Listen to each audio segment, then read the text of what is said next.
and then somebody will be open. Force Pittsnogle to play defense, and the penetration there did lead to a foul committed by Frank Young.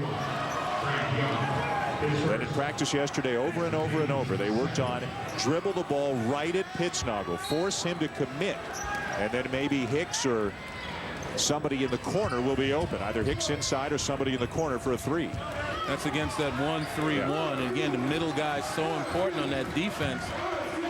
You get past him or you force him to commit. Now they've gone 2-3 after the out-of-bounds play. It'll drop for Downing. He's not afraid to go inside. Well, that's what Cincinnati certainly needs to do. Utilize the quickness in the backcourt. Anytime you have guys that can beat people off the bounce and get past that front wave of defense, you put a lot of pressure on the back line, and you got guys who can spot up as well as go to the basket, and Cincinnati plays above the rim. Good call there by Earl Walton. Joe Airbear carried the ball, and West Virginia turns it over, something they rarely do. In the arena, senior day, and tremendous importance in this game for the Cincinnati Bearcats. And they are out to a 3-point lead, 4.5 minutes in. Their freshman, Devin Downey, looking like a senior, driving all the way to the goal.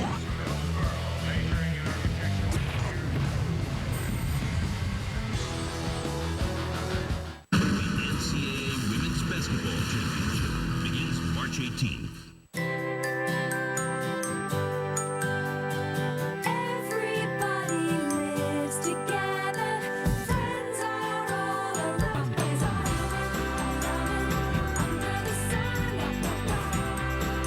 Presenting the Accord Hybrid V6 from Honda.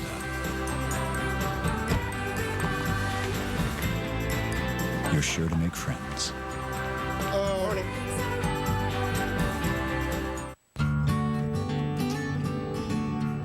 Welcome to the Earth. It's a great time to be alive. You'll learn things in kindergarten your parents didn't know in college. You might take your first road trip in a car that runs on water. And you'll experience what at GE we call early health, a completely new way of looking at healthcare. That's just time to be alive. Oh, and by the way, someone is going to walk on Mars. Maybe even someone you know. Welcome to the Earth. From GE. Healthcare reimagined. GE. Imagination at work.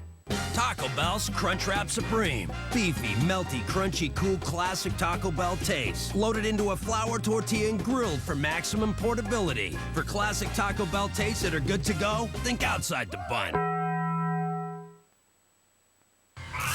ESPN's basketball is brought to you by the 244 horsepower Pilot, built by Honda, and GE. Imagination at work.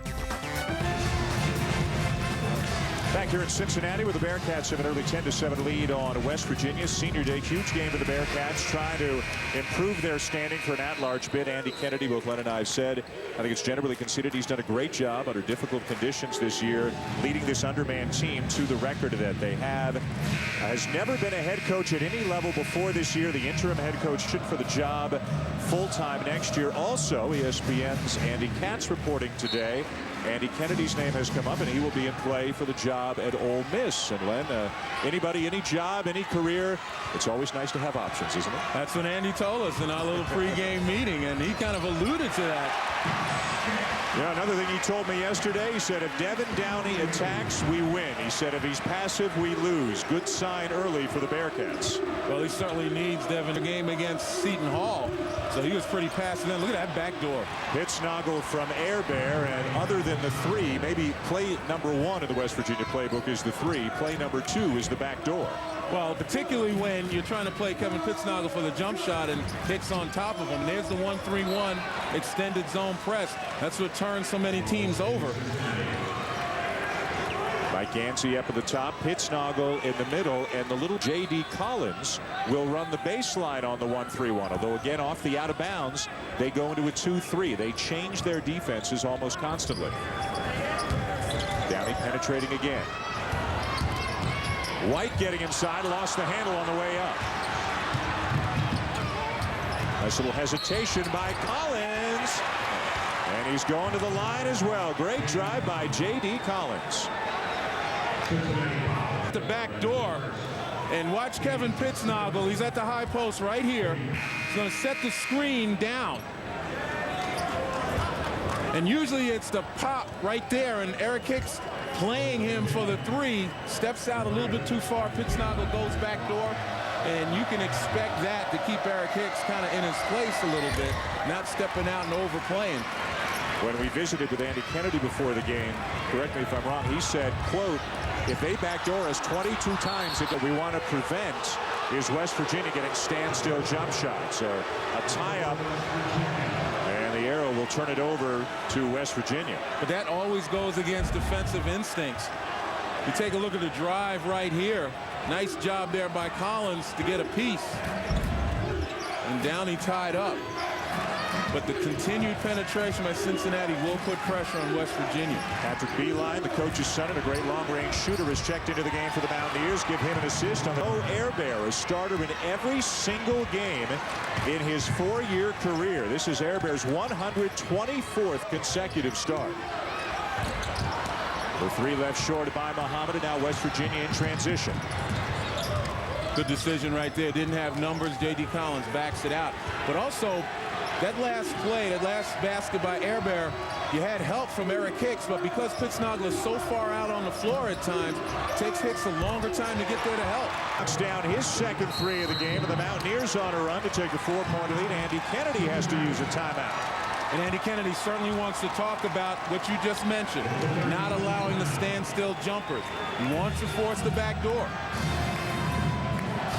West Virginia making more threes than any team in the Big East, about 10 per game, and Frank Young has a couple already here today. And that time it was just a case of Devin Downey just playing off his man too far, worried about Collins' penetration, stepping into the driving lane, leaving a wide open Frank Young. Look at that, Len. They've had threes, then twos on the season. More great college hoops action coming your way today here on ESPN. Coming up after this game, it's GW, 6th in the country, unbeaten in conference play, taking on a very good Charlotte team. And then a game of great significance in the Big East. DePaul and Notre Dame at 4 Eastern today. DePaul and Notre Dame are among 5 teams battling for the last couple of spots in the Big East tournament. If Notre Dame wins, they're in. If DePaul wins and Providence loses at Marquette, then they're in. And I think the whole conference land is still buzzing about the Blue Demons win over Syracuse a couple of nights ago. Well, unfortunately, because that's the kind of stuff that stays fresh in the minds of the tournament selection committee.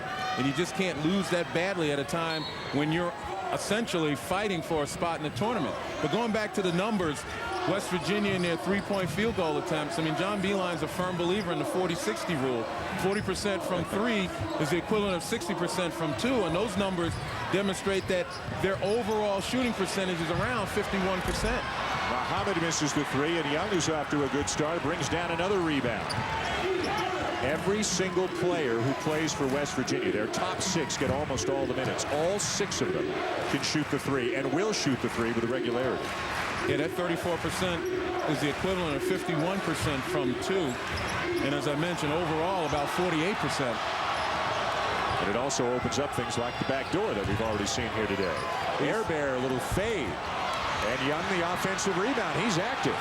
Well, you can't afford, when you're playing good D, and that time Cincinnati played good D on Air Bear man-to-man, you can't afford to give them second opportunity. Air Bear misses the 3, and a little Devin Downey gets up there for the rebound. Cedric McGowan into the game, and now for Cincinnati, number 30, a junior college transfer. Here's Eric Hicks. The double team comes, and he draws the foul. Hicks works, Len, as hard as any player I've seen in college basketball this year. Well, again, at 6'6", playing in the middle against guys 6'11", and around that size, he has to. Watch Air Bear come over for the help. And instead of Brown, he kind of steps into Hicks a little bit. Eric Hicks has got to be conscious of that double team now and start to take a look and locate folks. Hicks with 100 block shots on the season. There's subs coming in for both teams. Darius Nichols checking in for West Virginia. Hicks is 4th in the conference in rebounding, 1st in the conference in blocks. Had a triple-double against Marquette.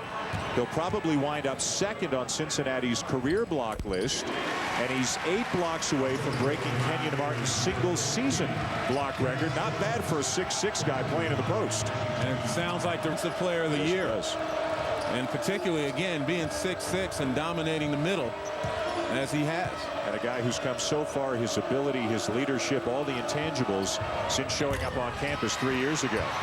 Look at Patrick Beeline somehow coming away with the offensive rebound. Well, what West Virginia's doing right now, they're sending their guards to the boards. Beeline pretty tall at 6'4". You got Air Bear at 6'5", Gansey at 6'4". They're pretty good rebounders. And because of Pittsnoggle, who just hit the three, the basket, he's got to come out and defend Pittsnoggle, and Cincinnati's best rebounder is nowhere near the goal. Absolutely. It opens up offensive rebounding. It opens up drives to the basket for West Virginia. Hicks with an answer at the other end. Boy, we got a good one going here, Led, with a lot on the line, especially for the Bearcats. This one's off to a great start. A lot of cat and mouse here with both coaches trying to make adjustments. There's the back door. Didn't work. Young started cutting and went back. Pittsnoggle threw the pass into West Virginia with a turnover. Kevin Pittsnoggle's fell. West Virginia's career leader in threes knocks one down to the Mountaineers, lead by 3.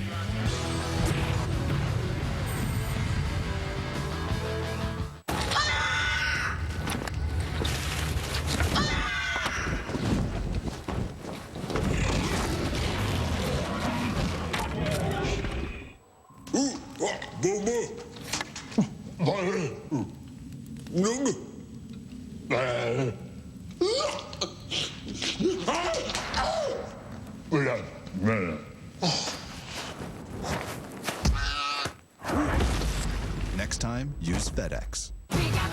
Introducing Papa's new Perfect Pan Meats Pizza. Our golden pan crust, deep and square, piled with pepperoni, sausage, ham, and bacon, with a zesty new Robusto sauce. Try a large Perfect Pan Meats Pizza for just $12.99. $12.99. Call now or order at papajohns.com and we'll deliver. Better ingredients, better pizza, and now a better pan. Papa John's. We got it. Everybody lives together. Friends are all around. Under the sun. Presenting the Accord Hybrid V6 from Honda.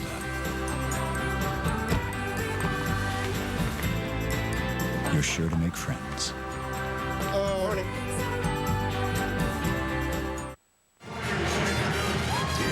Back here at Fifth Third Arena in Cincinnati, West Virginia leading the Bearcats by 3, 19-16. Time now for ESPNU's pride of the program. And in the spotlight this afternoon, South Florida.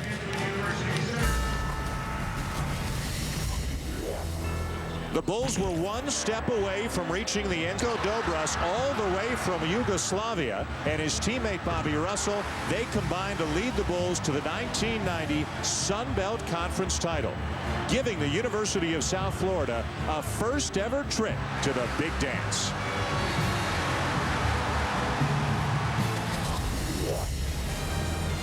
And more features available on a mobile ESPN. Unfortunately for South Florida, they're not going to the Big Dance this year. They are winless in their first year in the Big East, not going to the Big East tournament. The only team, and 15 of the 16 are still alive for those 12 spots. 5 schools battling for 3 spots. All we know for sure, West Virginia's number 3, Seton Hall's number 7, and South Florida's not going. If you missed it last night, by the way, a rare Friday night game of the Big East. Seton Hall went up to the Peterson Event Center and beat Pittsburgh. A huge win for Louis Orr's Pirates, and maybe enough, Len, to secure them a spot in the NCAA tournament. Well, I would say so. Again, stepping into the Lions' den, or in this case, the win. I mean, that's what the tournament selection committee wants to see down the stretch. A team that's battling, and when they need wins, they're able to come up with them. James White misses a 3. Pittsnoggle rips down the rebound. Seton Hall had a big win over Cincinnati this week in a game of huge significance to both of these schools. And Seton Hall, Cincinnati, and Syracuse generally considered to be the 3 bubble teams in the Big East. Hicks from 17 feet away. Turnabout is fair play. You know, Hicks having trouble getting out on Pittsnoggle, and right there you saw Pittsnoggle with difficulty closing on Eric Hicks. On his senior day, Eric Hicks with half of Cincinnati's 18 points, and the Bearcats back within 1. With nobody in the paint, how much West Virginia spreads things out offensively. Air Bear for 3. And the rebound to James White. Cincinnati having to stay away from the turnovers. The last time they played, 18 turnovers by Cincinnati, and obviously West Virginia, nice job of converting in transition. A miss on a quick shot by Cedric McGowan, and now Beeline will slow it down for the Mountaineers at the other end. And a quick shot is almost as bad as a turnover when you don't have the boards covered. Nichols driving by Hicks, taking advantage of the mismatch on the perimeter and laying it up and in. Well, Darius Nichols, pretty athletic player, has become a solid position. Quick and athletic, that's his kind of game. That right there is exactly what Andy Kennedy was preaching in practice yesterday. Have Downey drive it right into the teeth of the defense, make Pittsnoggle commit, and the end result is a dunk for Cedric McGowan. Jump hook again from Pittsnoggle, rattles out, rebound Downey. End to end, the trailer white, Cincinnati leads. Well, that was a time to use his jets to push it past West Virginia's defense. And that's what an excellent point guard does, explores the defense and takes advantage if they're not set. Downey with 4 assists already, and the Bearcats have gone back on top. It may be the most important game they'll play this year. Wow. Beeline's wild shot. White comes down with it. That's not Patrick Beeline's game, even though John Beeline wants his guards with their size to continue to try to take. Now Beeline comes up with a loose ball. Tied up. The ball is going to stay at this end of the floor as we go to a timeout. Great effort, great intensity here in a hugely meaningful game for the Cincinnati Bearcats. They're up 1 on West Virginia.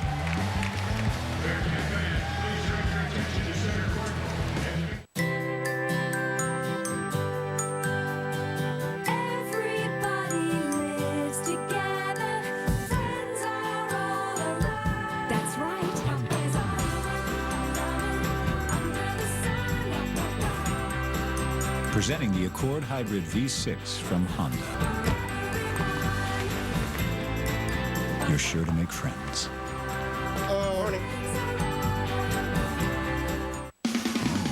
On Selection Sunday, who's in? That is going to be the most compelling region. Who's out? That is not fair. Who's got a long road ahead? They're a half-court team, and that's where they're going to get beat. Dive into the brackets with Reese, Digger, Jay, and Dickie V.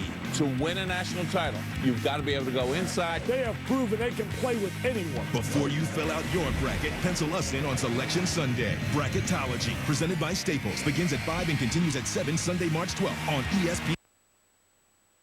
I want you all to take a look at my face. Tobacco has done this to me.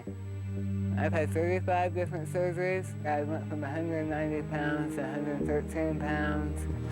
The day my mom found out I was sick was probably one of the most trying days of her life. When I started using spit tobacco at the age of 13 and was diagnosed at the age of 17 with oral cancer. What's it gonna take? Tobacco. Reality. Unfiltered. A health and wellness initiative.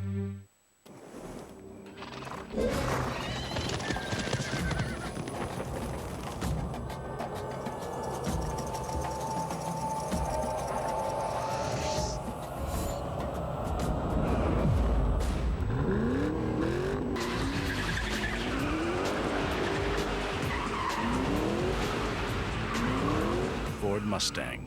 The legend lives. Dave Revson in our Sports Center in-game studios. Illinois and Michigan State. Illini still with an outside shot at a share of the Big Ten title. Sean Pruitt throws one down there. Illinois by 2 midway through the first, Dan.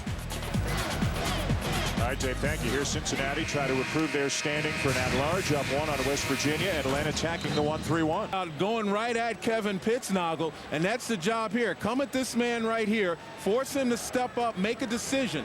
And once you've been able to do that and get by him, now this guy has to decide who he's going to play, either this guy or this guy. Can't play both of them. And then a nice dish by Downey right there on the baseline.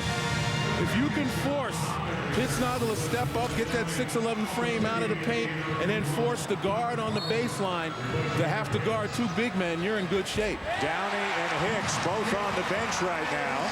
McGowan knocks down. If you look at Hicks checking the stats already as he's sitting down there, probably looking at his 2 rebounds, and maybe that's why he's upset, because he's already got 9 points in this game. Well, knowing him the way we do, you're right. He looked at that and said, I can do better. Yeah, he is a ferocious rebounder. And it's unlikely that either Downey or Hicks will be out of the game very long. Cincinnati, by the way, has only turned the ball over once in 12.5 minutes of play. Well, West Virginia's got Rob Summers in the game off the bench. And that's why Cincinnati feels they can afford to rest Eric Hicks. And Jihad Muhammad is fouled. So far, the Cincinnati game plan is working well. They're attacking with penetration, and they're not allowing West Virginia many clean looks for 3. Well, the goal for Cincinnati is to make West Virginia score on the move. That's what Andy Kennedy told us, which means back doors, force them to put it on the floor and go to the basket. And he feels his team can take their chances doing that standstill jumper. Muhammad moving into the starting lineup for Andy Kennedy when Armin Kirkland suffered a season and career-ending knee injury in the Connecticut game. Muhammad, a streaky shooter, but has been very hot his last 8 games, averaging better than 17 points per game. The Kirkland loss was very significant, and there's Armin Kirkland, who hopes to be healthy enough in June to attend an NBA camp down in Orlando and show NBA teams that he's got a shot to play at the next level. I don't know what's up with Kirkland. Last time we saw him, he was wearing a Yankee hat. Now he's got a White Sox hat. I don't know. The front row upset. Paul O'Neill's in the house today, so Paul O'Neill would probably like to see a Yankee cap on him. But you know, the Kirkland story is very important to the Cincinnati tournament bid, because here they are able to do what they've done without a double-figure score. 9.8 points per game is what Kirkland average, and he was really starting to come into his own. Had back-to-back games averaging 14 points. So Muhammad stepping up really big. And they lost a variety of players to injury, academics, team violation. There gets it off. Cincinnati rebound. They really only have 6 or 7 players that they use. They've actually got a player from the football team, Connor Barwin, who's in the game right now, number 51. That's him with the ball, who's getting 10 or 12 minutes a game, and he only joined the team in mid-January. And he sets a mean screen, I'll tell you that much. He absolutely flattened. I think it was either Foy or Ray for Villanova in their game last for the double dribble. Well, Mike Gansey saw an opportunity. That's Paul O'Neill. Started off with Cincinnati, lives here, big Yankee fan, works on there, a big player with the Yankees, of course, for many, many years, and still works on the Yankee telecast. But you talk about a guy who played with some intensity and some emotion. He could be a Cincinnati Bearcat, don't you think? I think so. He probably would have gotten along very well with these guys who, again, you saw the intensity of Eric Hicks on the bench. It would have fit in pretty nicely. Yeah, he would. He was a great player to watch in his days with the Reds and with the Yankees as well. Timeout on the floor. The Bearcats, who, as mentioned, one of those bubble teams, up 5 in a huge game for tonight at 9 Eastern. Experience North Carolina Duke with ESPN Full Circle. You can watch it on ESPN. You can watch it from the above the rim cameras on ESPN2, or you can sit with the camera to crazies on ESPNU. North Carolina leads the all-time series recently. Duke has dominated. Duke winning a close game against the Tar Heels at the Dean Dome earlier this year when J.J. Redick lit up North Carolina for 35. And Duke obviously coming off a loss on the road at Florida State, coming back home senior night. You talk about some emotion. I think they're going to have to put a new... Hicks has returned to the game now for the Bearcats with Pittsnoggle back in for West Virginia. A block is called on Collins of the Mountaineers. And that's what James White gives you. You know the guards are focused on penetrating off the bounce, but James White, a versatile player who's played probably about 4 positions in his career here, just puts it on the floor and takes it all the way. J.D. Collins not there quick enough. And when Cincinnati finds gaps, again, they are going to attack. They've got guys with the capability to do so. White, the transfer from Florida, spent the last 3 years as a Bearcat, got a huge ovation during the senior day festivities before the game, and another player who has come leaps and bounds over the last few years. He's turned himself from a great athlete into a great athlete who's also a pretty terrific basketball player. That's what I was going to say. He learned how to play the game. He perfected his shot, worked on his handle, always assigned the toughest forward on the opponent's team, so he's been playing it on both ends, and you like to see that kind of development. Gansey on the back door, misses the layup in the James White flying by Pittsnoggle, but he stepped out of bounds. And we talked about White, and he's screaming he got pushed, but talk about White beating you off the bounce. He's just got to be under control. Patrick Beeline returns for Mike Gansey now for the Mountaineers. White playing with a lot of emotion. 6 points early. Andy Kennedy pacing, knowing how much this game means to his team. Sat down with us before the game and said it's everything. He said now if they lose, if they can still go on a run to the Big East tournament, then you never know. But a win against a ranked West Virginia team, they've already got some quality wins. Cincinnati does. They've won at Marquette, at Syracuse, at Vanderbilt, and they beat LSU as well. I like the way Cincinnati's staying at home on the penetration so that the ball handler has to take it to the basket. Air Bear and a foul before the shot, maybe away from the ball. Here is Cincinnati's story on the season. They started 13-2. They're just 5-9 since, but overall 18-11. A win today gets them to 500 in what most feel is the toughest league in the country. Great strength of skid RPI, and as mentioned, some nice wins, including a few away from home. Again, the point I was making about forcing the ball handler to take it all the way to the basket. West Virginia likes to drive, draw, and then dish. And if you take away the dish, they've got to go to the basket. And we've seen them out of control and miss some easy layups. Pittsnoggle inside, muscles it up and in. And see, Dan, that's what Pittsnoggle couldn't do in the first half of last season.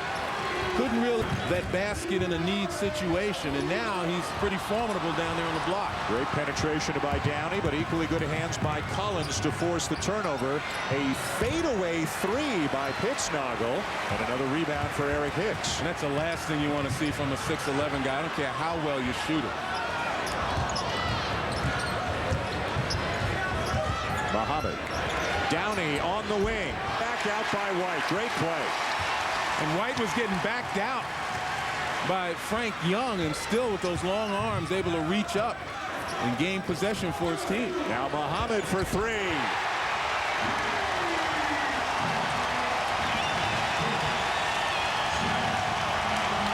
Instant offense, Jihad Muhammad. 21 his last game at Seton Hall. They are standing. Most in the crowd now on their feet in support of the Bears. An 8-point lead, their biggest of the afternoon.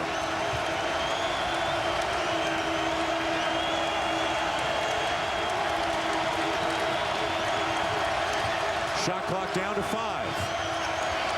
Beeline had no choice but to launch a desperation three. Downey hits.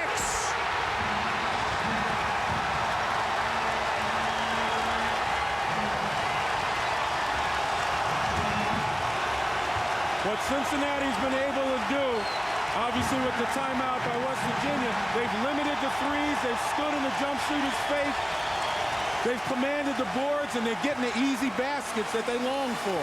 Devin Downey has been a star this afternoon for Cincinnati. His penetration has led to 6 assists, including one on that last dunk by Eric Hicks that just about tore the roof off this place. Well, all it's about is pushing the ball up the floor. We've seen it numerous times. Downey beating the West Virginia defense. They're in disarray. He weaves his way through, and he finds guys to dish to. And it's that push that's given West Virginia a lot of problems. They're just not getting back quickly enough. As you look at this Cincinnati team, what they've accomplished, we saw their resume. A lot depends on today and the Big East tournament. But in your opinion, are they one of the 34 best at-large teams in America, which would make them one of the 65 teams in the tournament? Well, I'd have to say, you look at their resume and you have to say yes. You know, 500, if they can win this game, they're 500 in the toughest conference in America. They've got 19 wins. They've got a couple of quality wins, LSU, Marquette, and Virginia. close loss to Villanova, nearly at the buzzer. You know, you got to say that they're as competitive as anyone in America. In all likelihood, Cincinnati will play Syracuse in the first round of the Big East tournament. The two teams split during the regular season, each of them winning on the other team's floor. They're both considered bubble teams right now. Syracuse coming off a lopsided loss to DePaul on Thursday. There's what Patrick Beeline can do. The Orange, by the way, finish up their regular at home against Villanova. And it'll be interesting to see how they react coming off that horrific loss at DePaul. Or that was at DePaul. At DePaul, lost by 39 points. But in the end, I mean, that's a game that they needed to win to stay within that bubble consideration. Offensive foul on Devin Downey on the penetration. Hicks and Downey and company taken over. Cincinnati up 7 on the Mountaineers. Far bigger than a game. Much more than a mere rivalry. Steeped in history, stirred by maniacal fans, coached by legends. What college basketball is all about. North Carolina, Duke. ESPNU Full Circle event. Tip-off is on ESPN tonight at 9 with Cameron Crazy Cam coverage on ESPNU. Hello, I'm Johnny Cash. Don't give me the rules. All I got are rules. Joaquin Phoenix, Reese Witherspoon, Walk the Line. Own it today. If you were going to be with one of my friends, who would it be? Introducing new high-endurance hair and body wash from Old Spice. Tell me, I'm not going to be mad. I'm just curious. The easiest way to get clean from head to toe. Don't you wish everything was this easy? This is Gary Brent, New Jersey. Gary's been married for almost 10 years, but until a recent trip to McDonald's, didn't know it. Gary had fresh brewed premium roast coffee with his McGriddles, and it was like he was seeing her for the very first time. He had no idea we were married. Gary thought she was cute, so it was okay. It's like we're newlyweds all over again. Start your morning with richer, bolder premium roast coffee and add a warm, tasty McGriddles. Wake up and smell your life. I hope there aren't any other wives. Everyone talks about how long their truck will last. The truck, we think way down the road. Toyota Tundra has been factory tested to survive years of abuse. That's why day in, day out, through the worst of the elements and all the rigors of time, nothing stops a Tundra. Toyota, moving forward. Special financing and lease options available now. Dave Revson, Doug Gottlieb preparing diligently for the UPS halftime report. We will station that Dan and Len were having about the Big East bubble teams, including Cincinnati. Yeah, and this is a massive game for Cincinnati. I mean, you heard Len kind of read down their resume. Remember, though, they've only won 5 games. They're 5-9 since Armin Kirkland went down. And those 5 wins, the only quality one in Big East play is against Syracuse, who they lost to at home. So this is a massive game for Cincinnati. I'll break that down a little further. We'll also get you ready for Duke and Carolina that's coming up at the half, guys. All right, Dave, Doug, thank you very much. Looking forward to the Bearcats in this massive game, as Doug described it, leading West Virginia by 7. Here's what we can tell you about the Big East. West Virginia is locked into the 3 spot. Georgetown in good shape for a bye. What a year John Thompson's team has had. Seton Hall locked into the 7 spot after a huge win at Pittsburgh last night. And there are the Bearcats, 9th place right now, 7-8, same as Syracuse, which hosts Villanova tomorrow afternoon. And this win is so big, as Doug mentioned, because it would be the signature win, I think, that would be selection committee. Again, it would allow Cincinnati to say we finished 500 in the regular season in the toughest conference in America. And those things aren't objectively measurable, but they certainly have impact. Cincinnati with a very difficult strength of schedule and a good RPI as well. They have not beaten a ranked team in a long time, losing 14 in a row. Beeline misses the 3. Although LSU is ranked, beat them earlier in the season when they were unranked, and as Doug mentioned, that was before Kirkland got hurt. They do not have much depth at all. The vast majority of the minutes for both of these teams, in fact, going to their top 6 players. And that's a double-edged sword. Again, 5-9 without Kirkland, but the fact is you can't penalize a team when one of their best players goes out with an injury, but they still remain relatively competitive. James White goes up strong and is fouled by Frank Young. I say you can't penalize them, but you shouldn't penalize them. Well, tonight, ESPN, ESPN2, and ESPNU all head down to one of the best rivalries in all of sport, North Carolina and Duke. You can watch the game on ESPN, above the rim cameras on ESPN2, the Cameron Crazy Cam on ESPNU. It's ESPN Full Circle at 9 Eastern tonight, also available on ESPN HD. I was wondering when they were going to make a show out of the Cameron The Crazies. That's the reality show right there. There's going to be no excuse for missing any aspect of tonight's game between Duke and Carolina. Since shooting team in the Big East, a perfect 8 for 8 from the line in the first half today. And West Virginia, as you can see, they've only been there once. Because they take so many jump shots, they hardly ever go to the free throw line. Beeline the kick. Gansey wide open for 3. And Mike Gansey, who's 43% from beyond the arc on the season, drops one in. And that was one of the cases of Cincinnati over-helping. Once they had the penetrators stopped, you got to get to the shooters on the perimeter. James White around and out. Rebound Pittsnoggle. Again, a good penetration this time by Chad Moore, setting up that open look. Collins steps back.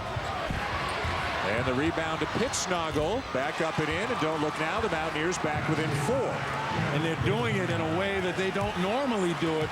Offensive rebounding. -10 on the year is West Virginia in rebound margin. They are the second worst rebounding team in Division, 25th out of 326 in rebound margin. Inside McGowan on the feed from Muhammad. It'll stay with Cincinnati.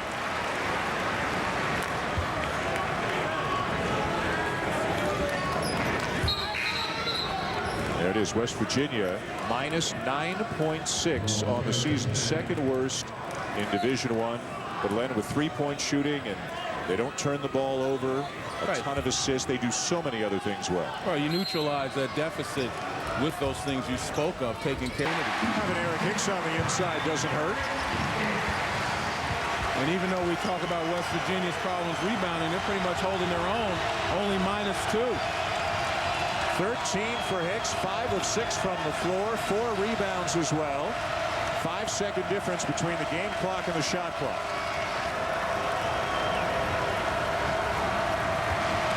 Cincinnati led West Virginia at the half down into Morgantown a month ago by 3, and the Mountaineers wound up winning. Air Bear for 3. Another rebound for Hicks, and a last opportunity here for the Bearcats. White, the scoop, no. Offensive foul. And for White, just his first. And for all the things that James White does, if he could just develop the ability to stop in that paint and elevate. Look at the size that he has. Just pull up, elevate over, instead of trying to force your way to the basket.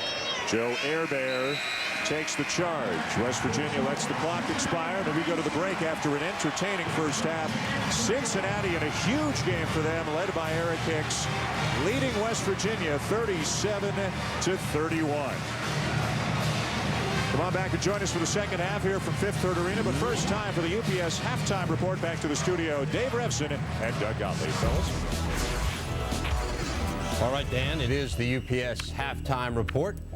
And Doug, obviously, what you think of the first half effort? Well, first I would kind of politely disagree with Len's comment that you shouldn't judge, you can't judge a team when they have an injury to a player like Armin Kirkland. You're judged by the team that you're taking into the NCAA tournament. So this team is 5-9 since they've lost Kirkland, their third leading scorer, and that's what they're going to play with in the NCAA tournament. That's how they'll be judged. As for the first half, the thing about West Virginia is they're a marvelous basketball team, and despite that rebound disparity, they don't turn it over, they take good shots, and I find, though, that in the Big East play, when you've seen their style once the entire length of the season, teams begin to adjust to their offense, and it's vastly ineffective at times, and they're launching three-point shots, and they're much more challenged. So I think if you kind of fast forward the NCAA tournament, they're most dangerous in rounds 2 and 4. If West Virginia is going to be beaten, it's in rounds 1 and 3 because the team's going to have a week to prepare for them. Yeah, kind of pointed out by the fact 6-5 in their last 11 games after winning 12 in a row.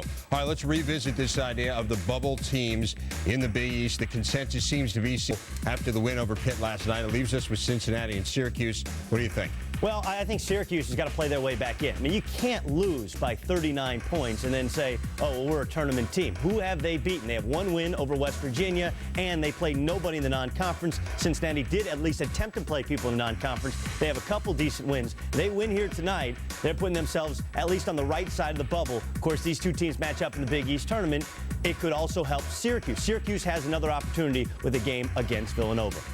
On the UPS halftime report, Illinois still faint hopes of picking up a share of the Big Ten title. Need a win in East Lansing and some help. Highlights ahead of that one. Plus, we'll get you ready for the highlight of the Hoops Saturday. The Game Day gang checking in from Durham as they prepare us for Duke and Carolina. That's just ahead. ESPN. Welcome back specifically here at Fifth Third Arena on the campus of the University of Cincinnati. A huge game for the Bearcats, trying to improve their overall resume at large bit, that sort of thing. I'm 6 on West Virginia going to the second half. Dan Schulman and Len Elmore with you. It is senior day here in Cincinnati, but ironically it's a freshman, Len, who may have had the biggest say in the pace of this game in the first half. Well, the Cincinnati game plan, according to Andy Kennedy, was to put the ball in Devin Downey's hands and have him attack Kevin Pittsnoggle in that zone, and then they could find advantages on the baseline, and Downey has done just that. Out of that front line, forcing Pittsnoggle to play him, and he's really been able to get the offense started, get some easy opportunities for his teammates, and Andy Kennedy's game plan is working pretty well. And defensively, Cincinnati obviously was most worried about West Virginia's three-point shooting. West Virginia took 35 threes in their first meeting a month ago. They took 15 here in the first half today, made 5, and I think a big number there too is only 5 turnovers for Cincinnati. They kept control of the basketball. Yeah, that's a reasonable amount of turnovers, not allowing West Virginia to get easy opportunities or extra opportunities from the field. The game plan for Cincinnati was to make someone other than Pittsnoggle and Gansey beat you. Joe Airbear just 2 of 10 from the field, and if you look at Pittsnoggle, 5 of 8. The rest of the team has shot 8 for 23, 35%. So defensively, Cincinnati's accomplishing what they want to do, and West Virginia just staying in the game because of the three-point shot. Mike Gansey took only 2 shots, scored 3 points in the first half. Give a lot of credit to 7 athletic, put a blanket over Gansey in the first half, and White is covering him again here to start the second. Well, White has that length. He's got quickness of foot. Pittsnoggle has that 3, and Pittsnoggle now with a game-high 14 points as West Virginia quickly cuts into the deficit. And again, you see why Pittsnoggle presents such a problem for opposing teams. Unwilling or not quick enough to get out there, and even though Eric Hicks's focus is on keeping Pittsnoggle from shooting that standstill jumper, it's difficult for him to get out. With that 1-3-1 zone, Eric Hicks had a big first half for Cincinnati with 13 points and 5 rebounds. And Dan, I think it was the backdoor play early in the first half that kind of made Hicks hesitate a little bit from getting on top of Pittsnoggle, even though his coach doesn't mind if that happens. Young deflects it out of bounds. It'll stay with the Bearcats. Only 9 seconds on the shot clock. Again, the significance, of this game for Cincinnati. They are considered a bubble team, one of many. They lost a game to Seton Hall this week, which hurt their chances. If they can get a big ranked win here over West Virginia as Muhammad's jumper falls, and get to 19 wins all this season, although it should be mentioned one of them is against a non-Division I opponent. So for the purposes of the committee, they're 17-11. This would make them 8-8 in the conference if they can win today. And just to clarify the point about Armin Kirkland and the consideration the tournament selection committee should give him, you know, the bottom line is this is the team that they're going in with, and they should be judged by that. But when things are close, you know, you've got to give deference to the fact that they're playing without a quality player. Foul called on Airbear. There's Armin Kirkland, who was playing the best basketball he'd ever played just when he got hurt. He was dominating UConn. They were leading UConn, and I think he had something like 14 of their 20 points at the time of the injury. Tore up his knee, had surgery, will rehab for a couple of more months, and is hoping to launch a pro career beginning next season. And I'm not just making this up. Remember, it was in the Conference USA, and Kenyon Martin broke his leg. They still got a #1 seed, even though Martin's career was over. Again, deference to some situation that was beyond their control. And I think Cincinnati, again, if it comes close, that they'll get a nod simply because, again, they were able to withstand the problem that they had without having that scorer out there on the floor and still able to get in the hunt. James White with a 3. The Bearcats Oh, and somehow West Virginia's going to keep that ball. As Jim Haney says, Chad Moore deflected it out of bounds. And I think the look on Moore's face said, yeah, you got me. I didn't want to say anything, but you got me. Well, you like that right there. And it was Moore's hand. Quick call. right hand. Good call by Jim Haney. Tim Higgins, Earl Walton also officiating this game. There's Hicks playing that back door nicely against Pittsnoggle. Travel on Collins. And again, what Cincinnati has done now, they're the ball handler man-to-man with no help. And when they do that and they shut off all of the outlets for that ball handler, it makes it tough. And Collins turned it over that time because of the strong D by Downey. Well, I've done enough West Virginia games with you to know that that's what you've been calling for teams to do against them for a couple of years. You can't help because everybody's a shooter. If you can't play man-to-man defense, you might as well give up the game early. Muhammad keeps it in bounds. Chad Moore open for three. Huntsville, Alabama, who gave up the sport last year because of chronic back problems, returned this year, and since the Kirkland injury, his minutes have really jumped up, and he's become a big contributor. Got called for the foul right there. I'll say his best game of the year, 14 points, 5 rebounds against Villanova, 4 or 5 from beyond the arc, so you know he's capable. Got to feel good for a guy who looked like he wouldn't be able to play anymore because of a bad back, and now he's become a major force on the cusp of making it to the NCAA tournament. And Cincinnati led one of the longest streaks in college basketball. They've been to the NCAAs 14 years in a row. Look at the overplay right there, taking away the outlets. Man up. Shot clock at 15. White all over Gansey. Now the switch. Hicks is on him. Pittsnoggle inside. And Muhammad knocked it out of bounds. It'll stay with West Virginia. Shot clock at 8. He plays. Cincinnati wants to help. When it gets down in the post, actually before it gets to the post. Gansey drives. Forced it up over White, and the foul is called on White. And now Downey, the freshman, grabbing the senior White and saying, lay off the official, man. We need you in this game. A smart play by Devin Downey. You see, he's developing his leadership skills, trying to keep James White and his emotions in check. You know, Len, and Devin Downey is graduate 5 seniors. There's virtually no team coming back for Cincinnati next year. There's no recruiting class because Kennedy is an interim head coach. They haven't been able to go out and get anybody. More great college action coming your way today. After us here on ESPN, Charlotte's at GW as GW tries to run the table in the A-10, and then Notre Dame DePaul, a game with a lot of significance in terms of who can qualify for the Big East tournament. But Andy Kennedy's been unable to recruit because he's an interim head coach, and nobody knows for sure Will Downey isn't retained as the head coach. Muhammad for 3. Biggest lead of the afternoon for the Bearcats. And it all begins with Devin Downey on the penetration. Air Bear on the drive. The kick to Young in the corner, and he knocks down a 3. Frank Young is not West Virginia's #1 threat from beyond the arc, but today he has been. Well, again, they're too full of themselves, and they want to try to steal, and they get off their men. They get burned. Trap in the corner. Nearly stolen by the Mountaineers. Downey penetrates again. That's just confidence right there. Devin Downey is feeling it. He feels that he can beat any West Virginia player off the bounce at any time. We mentioned that Andy Kennedy told us in a general sense, if Devin Downey attacks, Cincinnati wins. If he's passive, they lose, and specifically to them winning this game today. Pittsnoggle backing down Hicks, and Hicks blocked it.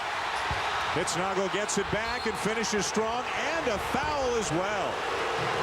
We'll give Kevin Pittsnoggle a lot of credit.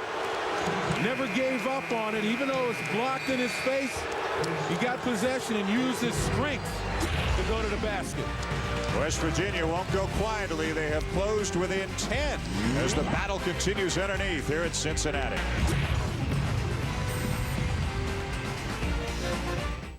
Through the Fire. Premieres Sunday, March 12th at 8 p.m. Eastern on ESPN. Some beers have a full taste, but are too filling. Some beers are easy to drink, but don't satisfy. Then, there's Budweiser Select. made from only the finest hand-picked American and Bavarian hops. Budweiser Select is brewed longer for a bold taste that finishes clean. Everybody has their something, but has it all.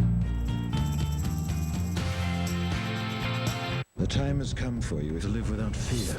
V for Vendetta is revolutionary. Critics across the country are already calling it the first great film of 2006. Vanity Fair raves it's spectacular and exhilarating. A double-barrel triumph from the creators of The Matrix. It's radical and remarkable. And Premiere Magazine gives V for Vendetta 4 stars. V for Vendetta. Next March 17th. Would you kindly tell me what you're doing in the road? I'm with the help desk. You're lost. You're headed to Fresno. Fresno, right. This is the road to Albuquerque. How'd you know we were lost? The boxes told me. The boxes? RFID radio tags on the cargo. Helps track shipments. The boxes knew we were lost. Maybe the boxes should drive. Very funny.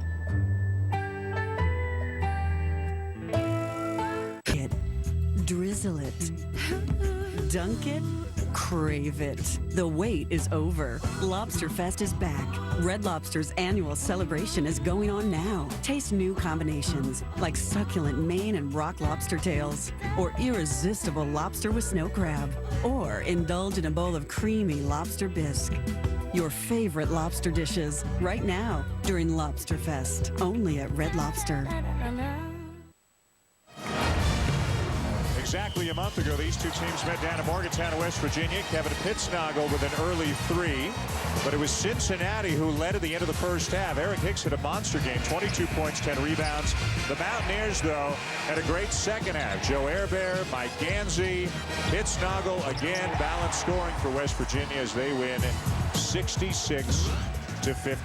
Pittsnogle having a good game here today. 16 points, 6 rebounds. A little bit more here today. You look at the three-point shooting from the first game. West Virginia is just going to launch as many threes as any team in the country. Cincinnati doesn't take a lot, but today taking more and making a very good percentage. Well, they're taking more because the penetration forces the West Virginia defense to contract, and there are spot-up shooters who can make that for Cincinnati, and they're finding them. But the key to this game, obviously, in the last game, West Virginia only 4 total free throw attempts. They've got 8 of 8 from the line, and also 18 turnovers the last game. Today, only 5. So they've really kind of shored up their deficiencies and able to maximize the opportunity. Wow, James White all the way to the rim from the corner, an 11-point lead for the Bearcats. Again, we talked about the number of guys who can take West Virginia off the bounce. Downey among the leaders, but James White, don't count him out, even though he's 6'7". He is there. Mike Gansey, a candidate for the Wooden and Naismith Award, one of the final 30 candidates, along with Kevin Pittsnogle. And Gansey led also one of the 10 finalists for the Oscar Robertson Award as the best player in college basketball. And Mr. Robertson's in the house here today at UC. And you talk about one of the greatest players of all time, Oscar Robertson, star, perennial All-American at Cincinnati, obviously averaged a triple-double in his great career in the NBA. He is the prototype, in my mind, of a complete There's the big O right there. He's got almost as many grades as I did. Hey, don't complain. The floater is there for Devin Downey, who quite simply is having a tremendous game in all aspects here today. A huge reason why Cincinnati's got a 10-point lead. One of the best freshmen in the Big East this year. There's one of the best players, plain and simple, in the Big East. Mike Gansey, the train Bonaventure, who's taken his game to a whole new level down in Morgantown. And that was a nice job by Gansey, just to dribble to the spot where he could elevate and use that glass. Didn't force anything. Muhammad baseline. Got it back, lays it in. Jihad Muhammad with 15 points. And a timeout taken by Andy Kennedy.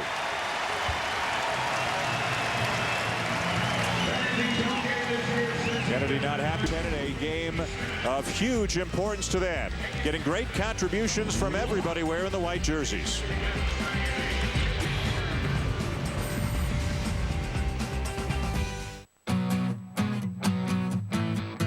think plans.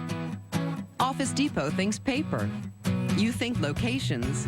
Office Depot thinks laptops. You think how to build your business. Office Depot thinks how to supply it.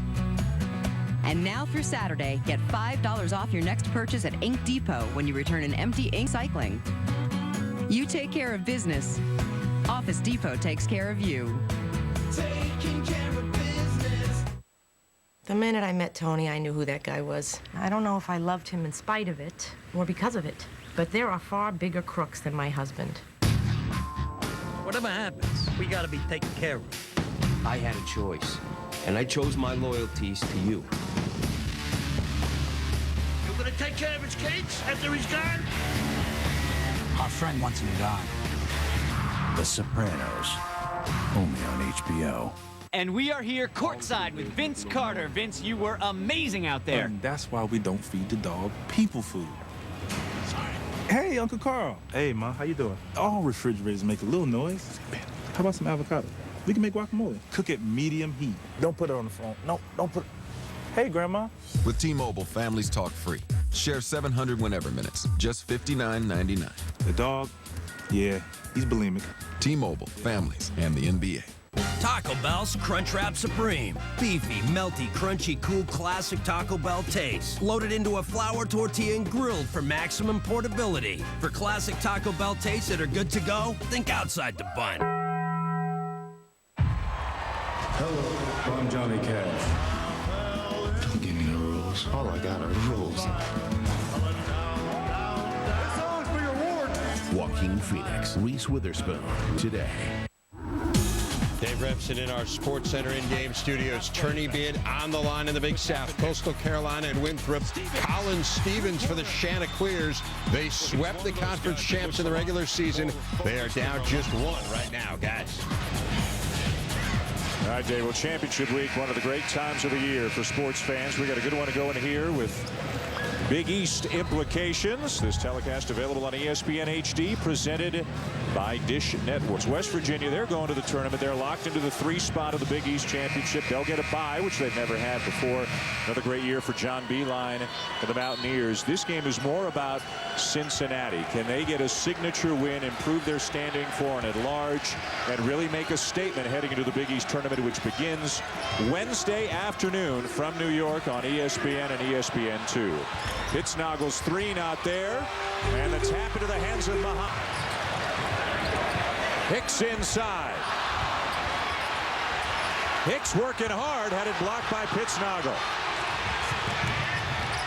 Out of bounds, look out as Chad Moore goes sprawling into the front row, but appears to be okay. Boy, if Chad Moore had not touched that ball in midair, it would have been Cincinnati's ball as Gansey touched it, and Eric Hicks, again, working hard down low, surrounded by 4 blue shirts, trying to horse that ball in. He'll use his length. Collins into the paint, and will draw the foul. Collins not flashy, but he gets it done at the point for West Virginia. Don't forget, tonight at 9 Eastern, experience Carolina Duke with ESPNU Full Circle. Watch the game on ESPN. Watch from the above the rim cameras on ESPN2. Or be right there with the camera to crazies on ESPNU. Complete coverage everywhere tonight at 9.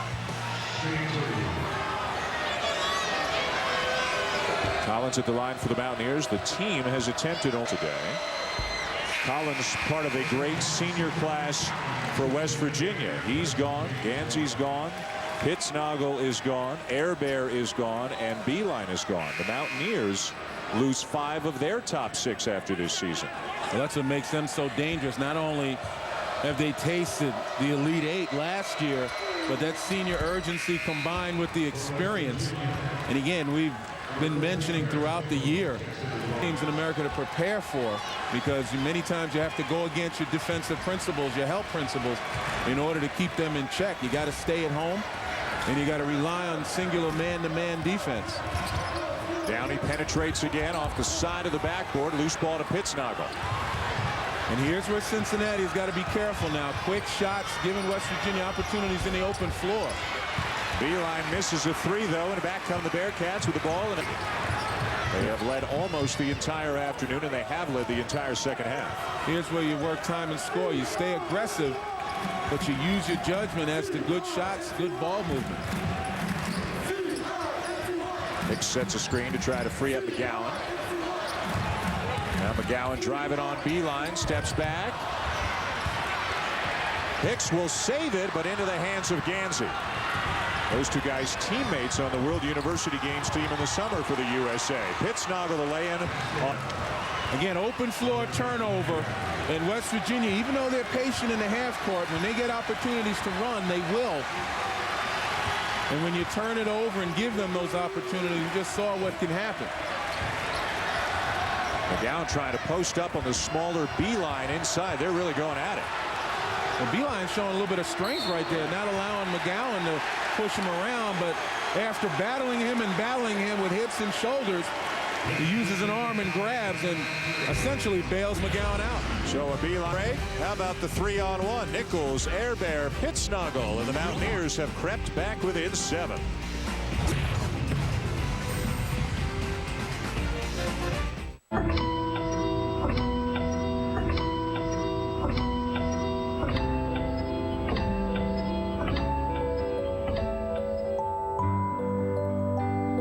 Innovations from Siemens can be found everywhere. By integrating communications, building technologies, and advanced medical systems, we're creating digital hospital quality patient care. Siemens, we're turning dreams into reality.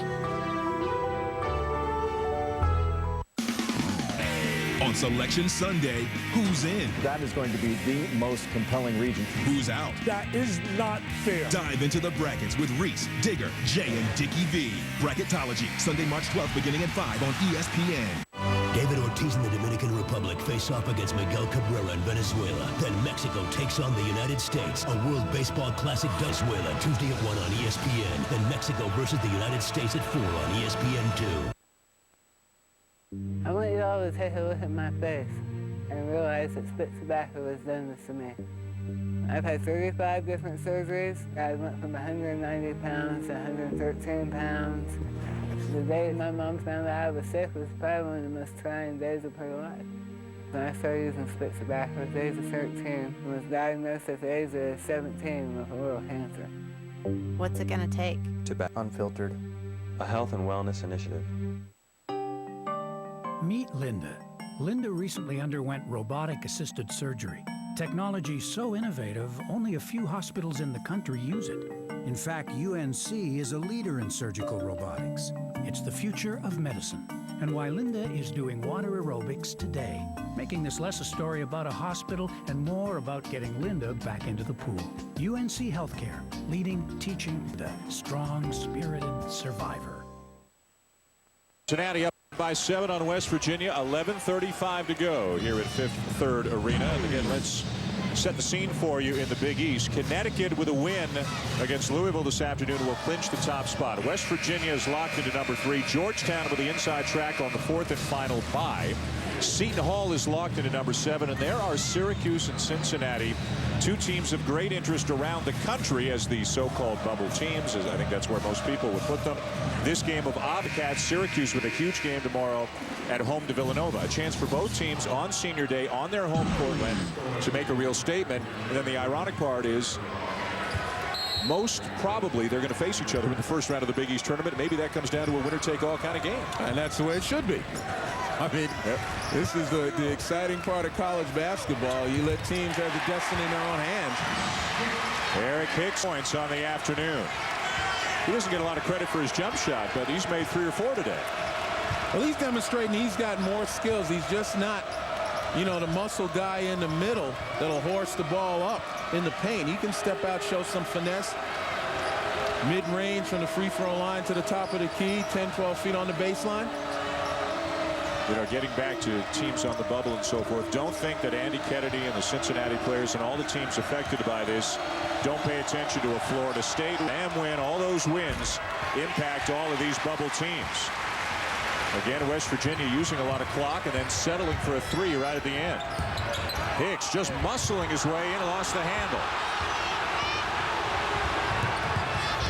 Beeline in transition, pulls up for 3.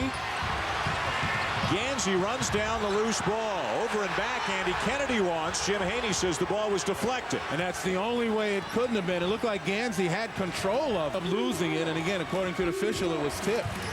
Backdoor cut. Boy, what a great feed by Frank Young to find Mike Gansey.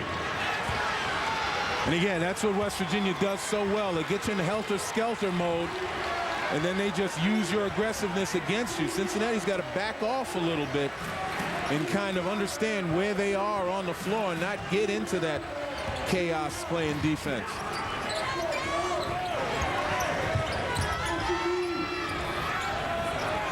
Down to being now. Hicks is open.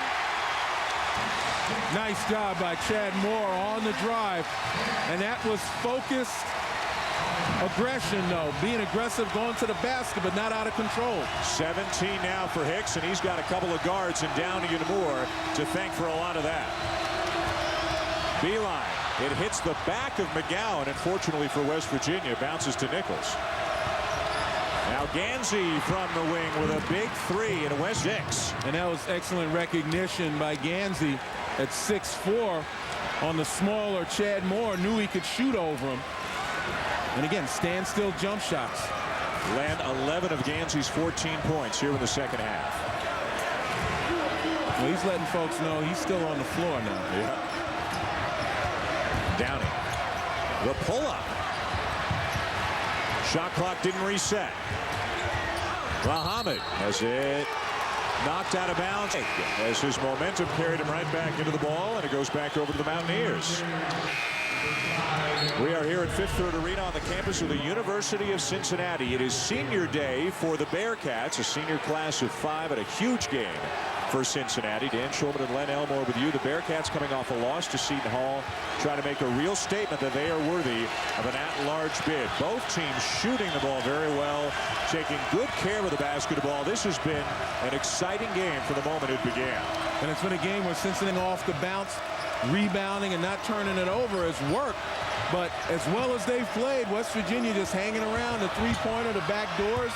And now one-on-one by Frank Young. He's had a good game. They're back within 4. Each team has committed only 1 turnover here in the second half. This game is being played at a very high level. And that's the way you like to see it right now. Let guys play basketball, minimize the mistakes. A foul called on Joe Herbert. Here from Germany, a 3-time academic All-American, just called for the foul, his 3rd. And again, going back to letting guys play, the officials doing an excellent job of allowing them to play, but yet still calling the game and calling what they see. James White is checked back in now for Cincinnati. And the Mountaineers drop into a 2-3 after the out-of-bounds play. Remember, they met before. And Cincinnati, in fact, is trying to avenge a defeat for the 4th time. 3 times they've lost to Dayton, Louisville, and Syracuse. And each time they played them the next time around, they beat them, trying to make it 4 out of 4 as James White knocks down the jumper. And that was nice execution. Cincinnati, I said, had to step back a little bit and see where they are and what they're doing. And that possession demonstrated they understood. Muhammad with a steal. 8-point lead, Bearcats. Muhammad could see that coming. You like it when a guy pays attention when the films are being shown or the videos, because he sized that play up right from jump. Another big game for Muhammad, who's been Cincinnati's leading scorer in their last 8 games. Pittsnoggle the handoff to Nichols. Trying to back down Hicks. Turnaround jumper, no. Rebound Young. Count it! And he's going to the line. Boy, Frank Young, you talk about giving his team a lift. He's been doing it with passing, but also here using his size and his tenacity as he just continues to battle for offensive rebounds. Frank Young keeping the Mountaineers right there.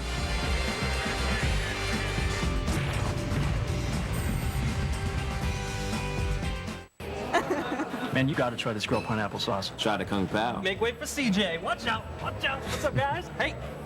Don't mind if I do. Woo. Nice, man. That was the Kung Pao sauce for my shrimp. Dip into flavor in a whole new way with Friday's new Flavor Shots Grill. Pick an entree in your choice of either sweet or spicy Flavor Shots Grill dipping sauces. Everyone could use more Fridays.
ESPN's exclusive presentation of college basketball is brought to you by Lowe's for all your home improvement needs. Lowe's, where improving home improvement never ends. And TGI Fridays Restaurants. Dip into Friday's new Flavor Shots Grill. Everyone's. Dave Revson in our Sports Center in-game studios. Michigan State stumbling a little bit down the stretch, playing for seed, taking on Illinois. D. Brown cranking it up with a couple of threes. Is 17 points, 4 assists, fighting Illini on top by 3 in East Lansing, yes. All right, Dave, thank you. Great one going on here in Cincinnati as well. The Bearcats up 6 on West Virginia. Jihad Mohammed with a great play. It can be big sometimes when guys pay attention. And if you watch as the play develop, watch Mohammed right here in the middle. He's going to see as the ball reverses, and he's going to shoot the gap for the steal. He's watching it all the way. You know, that's what you do when you study and you understand the other guy's tendencies. You're able to read plays like that and really lay in the weeds. And again, you talk about big plays down the stretch. Both these teams know each other very well. Plays like that if the team that has the ball doesn't adjust. Young misses the free throw, and the rebound comes down to Hicks. Cincinnati shooting 57%. They've only committed 6 turnovers. They haven't missed a free throw, and they're out rebounding West Virginia, and they're only up by 6 points. That's going to be a little bit worrisome if you're a Bearcat fan, especially the way West Virginia can shoot the 3. This has been a great game, played at a very high level, and nobody has played at a higher level today than Devin Downey. You have to worry, but you have to be confident knowing that on the other end, you're scoring with regularity, and you put a lot of pressure on West Virginia when they shoot that 3. 9 3-pointers for West Virginia thus far, and I don't think they're going to get any easier. Inside again, Pittsnoggle going right at Hicks. And somehow Frank Young comes down with the ball, and Gansey drills a 3. Boy, how big was that offensive rebound? And just hanging around, waiting for something to happen around that rim. And usually good things can happen. And then Mike Gansey starting to really light it up here in the second half after being limited in the first half. Gansey now with 17. Tough catch down in the corner. It'll stay with the Bearcats. Well, more great college action coming your way here on ESPN. After us, it's 6th ranked and unbeaten in the conference. George Washington hosting Charlotte. And then a game of importance in the Big East. DePaul and Notre Dame at 4 Eastern. 5 teams battling for 2 spots in the Big East tournament. Remember, only 12 of 16 to New York. Notre Dame and DePaul are both in that group. The Irish are in if they win. DePaul needs a win and a little bit of help. Foul against West Virginia. The battle for the offensive boards. Eric Hicks in a crowd of blue shirts. Well, that's number 4 on Joe Airbear, and he's going to sit down. Patrick Beeline will come back in. Patrick Beeline, pretty good standstill jump shooter, streaky jump shooter from beyond the arc, but not nearly the ball handler that Joe Airbear is, and that's what West Virginia's going to need on the offensive end.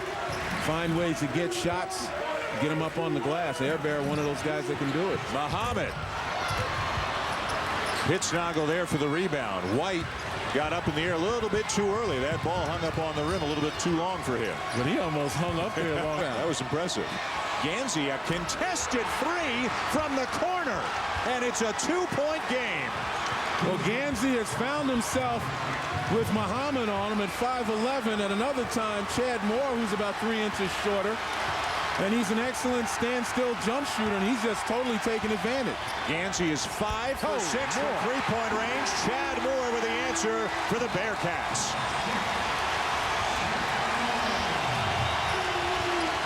Hits to the arc, drops down a 2.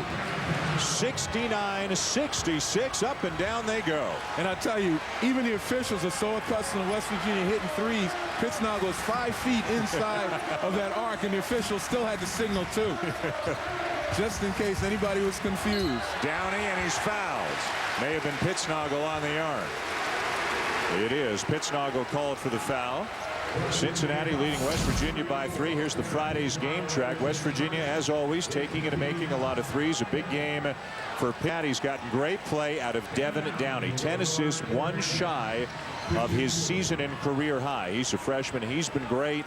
On the inside, Hicks has been great. Gansey's been tremendous here in the second half for West Virginia. The game of huge significance to the Bearcats, a bubble team coming off a loss to Seton Hall, trying to get to 500 in the conference and come up with a big-time win over a ranked team. Remember, Andy Kennedy had told us before the game that he wouldn't have it any other way. Yeah. And also to have his team fighting an uphill battle again against a ranked team. Maybe the last opportunity to really make a statement, last realistic opportunity. Wild shot by Collins, but the scoop finds the glass and then the net. Well, Collins with that quickness, and once he got in the air, he was totally under control. Old-time little baby hook.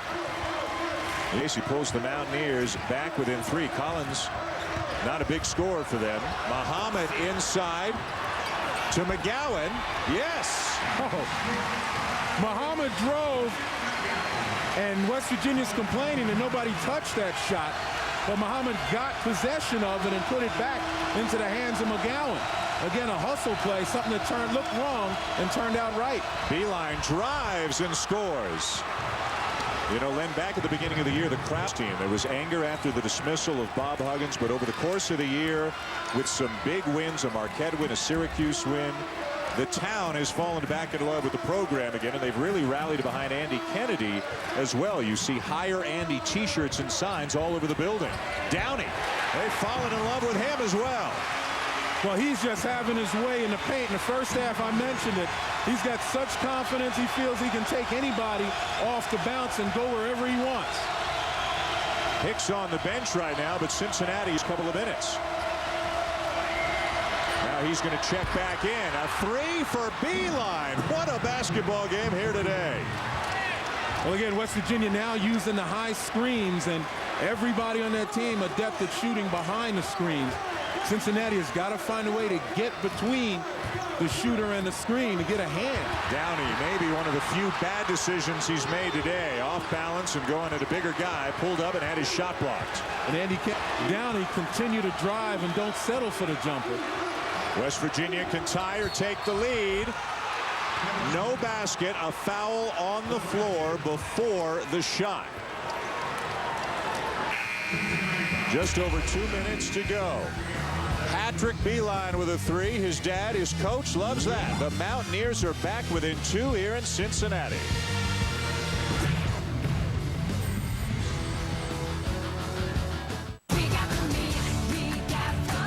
Infant Pan meets pizza. Yeah, we got it. Our golden pan crust, deep and square, piled with pepperoni, sausage, ham, and bacon, with a zesty new Robusto sauce. Try a large Perfect Pan meets pizza for just $12.99. $12.99. Call now or order at papajohns.com and we'll deliver.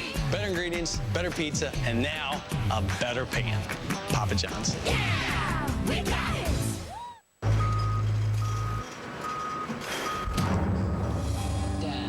I see packages coming in from Shanghai today. And 80 from Portland tomorrow morning. What? It's UPS. See, now I get a detailed report of all their shipments coming in. Huh. I've already notified production and alerted sales. Well, I can't compete with that. Yeah, that's why you're being reassigned. To accounting. Oh, my stapler. Hello, I'm Johnny Cash. Don't give me no rules. All I got are rules. Reese Witherspoon, Walk the Line. Own it today. If you were going to be with one of my friends, who would it be? Introducing new high-endurance hair and body wash from Old Spice. Tell me, I'm not going to be mad. I'm just curious. The easiest way to get clean from head to toe. Don't you wish everything was this easy? Far bigger than a game. Much more than a mere rivalry. Steeped in history. Stirred by Menashe by legends. What college basketball is all about. North Carolina, Duke. An ESPNU Full Circle event. Tip-off is on ESPN tonight at 9 with Cameron Crazy Cam coverage on ESPNU. Coastal Carolina, 12 straight wins under Buzz Peterson. They're the only team to win in Rock Hill this year, and they are giving Winthrop. Colin Stevens hits there. Chanticleers within one with a tourney bid on the line. Curtis Withers, 8th nationally in rebounding, trying to end GW's perfect A10 run. That's coming up right as soon as they're done in Cincy, guys. All right, Dave, thank you. Another Big East game coming up at 4 o'clock, Notre Dame DePaul. This Big East game here between Cincinnati and West Virginia of huge importance to the Bearcats. 18-11, but only 17-11 against Division I opponents. A great strength of schedule, a good RPI. A win today, they get to 500 in the toughest conference in America on the road. Can they hang on and beat West Virginia here today? That last foul just before the break committed by James White, his third, the team's 6th. Look at the defense there. Nice job. Going to call timeout. Now, what a day of basketball coming up. George Washington unbeaten in the Atlantic 10. Only one loss on the season, ranked 6th. They'll host a very good Charlotte team, as Dave Revsett mentioned at the top of the hour. Then at 4 o'clock, no spot of the Big East tournament. All kinds of great college basketball action coming your way. A10 Big East. Tonight, of course, the ACC, ESPN Full Circle with North Carolina and Duke at 9. Let's talk a little bit about DePaul and Rutgers and Notre Dame, some of the other teams in the Big East, and what's at stake at the bottom of the conference. Well, obviously, everybody wants to get to New York. You don't have a chance to get in a tournament and get the automatic bid unless you can get to your conference tournament. And, you know, I think Notre Dame, obviously, right now, you know, they're the best 5-10, 14-12 team in America, probably, with all the close losses. Louisville is in. Rutgers, Notre Dame, Providence, DePaul, and St. John's. 5 teams battling for 2 spots. Cincinnati's in. They're trying to make a big statement that they deserve to be in the NCAA. West Virginia's locked into the 3 spot. They're just trying to keep gaining momentum and improve their overall seeding. A travel the call. It was very important for Cincinnati to remain disciplined on defense, which they did. Took away the outlets, and then when Hicks switches, leading shot blocker in the Big East, that gives you pause for thought. Now, I don't know. I saw Gansey's feet kind of nailed to that floor, but still the hesitation had a lot to do with the fact that was Eric Hicks guarding. Very low turnover total for both teams, and as we've mentioned a few times in the second half, this game has been played at an extremely intense level and an extremely high level. Say that Cincinnati hands it right back over to West Virginia. This is a point in time in the game when no one but Devin Downey should be handling the ball, particularly off the penetration. If you're Cincinnati. Again, defensive discipline. Don't overhelp. Young with a size advantage on Muhammad, uses the glass, too strong. And once again, Cincinnati stays at home, left Muhammad to deal with Young and forced Young to beat him. Under Cincinnati with the ball and a 2-point lead. Very strong shooting percentages, field goal percentages for both teams. A terrific game as Cincinnati will run the clock down as much as they can. Now remember, West Virginia has a foul again. They've only got 5 team fouls. Yeah. Shot clock at 7. Downey the kick. Moore for 3. Hicks had it, and Moore runs it down. Shot clock turned off. Foul by Beeline, the 6th for West Virginia. So one more before they go to the line, and Andy Kennedy wants a timeout. Now again, you look at the penetration right there, Downey. I'm not so sure West Virginia, even though they stopped him, why they didn't foul and force Cincinnati to re-inbound the ball. You had a foul to give. You know, don't give him a chance to put a shot up, because again, you got Eric Hicks, the leading offensive rebounder in the conference, alive, and allowed for the quickness of Chad Moore to get possession. So Cincinnati will have the ball. The next foul, if and when it comes by West Virginia, assuming they don't force a turnover, will send the Bearcats to the line where they have not missed a free throw here today. One more timeout for West Virginia, 2 for Cincinnati. The arrow is with the Bearcats. The Bearcats are 25.8 seconds away from a win that in the eyes of many observers is enough to put them into the NCAA tournament for the 15th year in a row. Again, if you're Cincinnati, you got to make sure you get this ball in bounds. That's how not fouling early will actually work to West Virginia's advantage. We mentioned before, remember the play we showed with Jihad Muhammad read West Virginia's mind and made a steal? Well, both teams, again, have recognized what the other guy does on inbounds plays, and they studied him well. So the team in possession better make some adjustments in order to get the ball in, and that's Cincinnati. Yeah, you can see Cincinnati is perfect from the line today. The best free throw shooting team of the Big East. To the line now. That foul was the 6th on West Virginia, but assuming another foul is coming shortly, that will send the Bearcats to the line. The season may be riding on the next 25 seconds for Andy Kennedy and the Bearcats. Great balance this season, a great balance today for Cincinnati. It's been some kind of exciting senior day here at Fifth Third Arena. Everybody standing in this building right now. A sellout crowd of 13,000 plus. Got to come back to it. And the lob to Hicks. Look out. Collins almost came up with the ball, but then the foul committed by Beeline. And Eric Hicks is going to be going to the line for the Bearcats.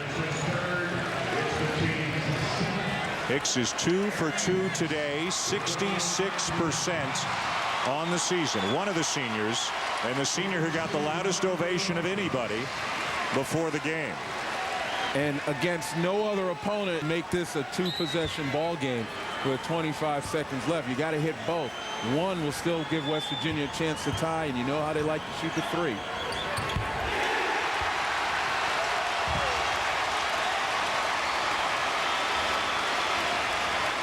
Making it a 2-possession game also will force West Virginia to push it up the floor and maybe try to do something quickly where you ultimately make some mistakes if you're too quick. 1 of 2. Air Bear back in for West Virginia. Shooters at every position for the Mountaineers. No need to call a play. This is what West. Oh, nice behind the back. And Downey got his hands in there. It is out of bounds, though, to West Virginia's. Downey backpedaled out of bounds, but great hands by the freshman.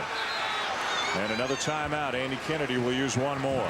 And I was going to say, John Beeline had no need to call timeout on that possession, because all they have to do is to work for a 3.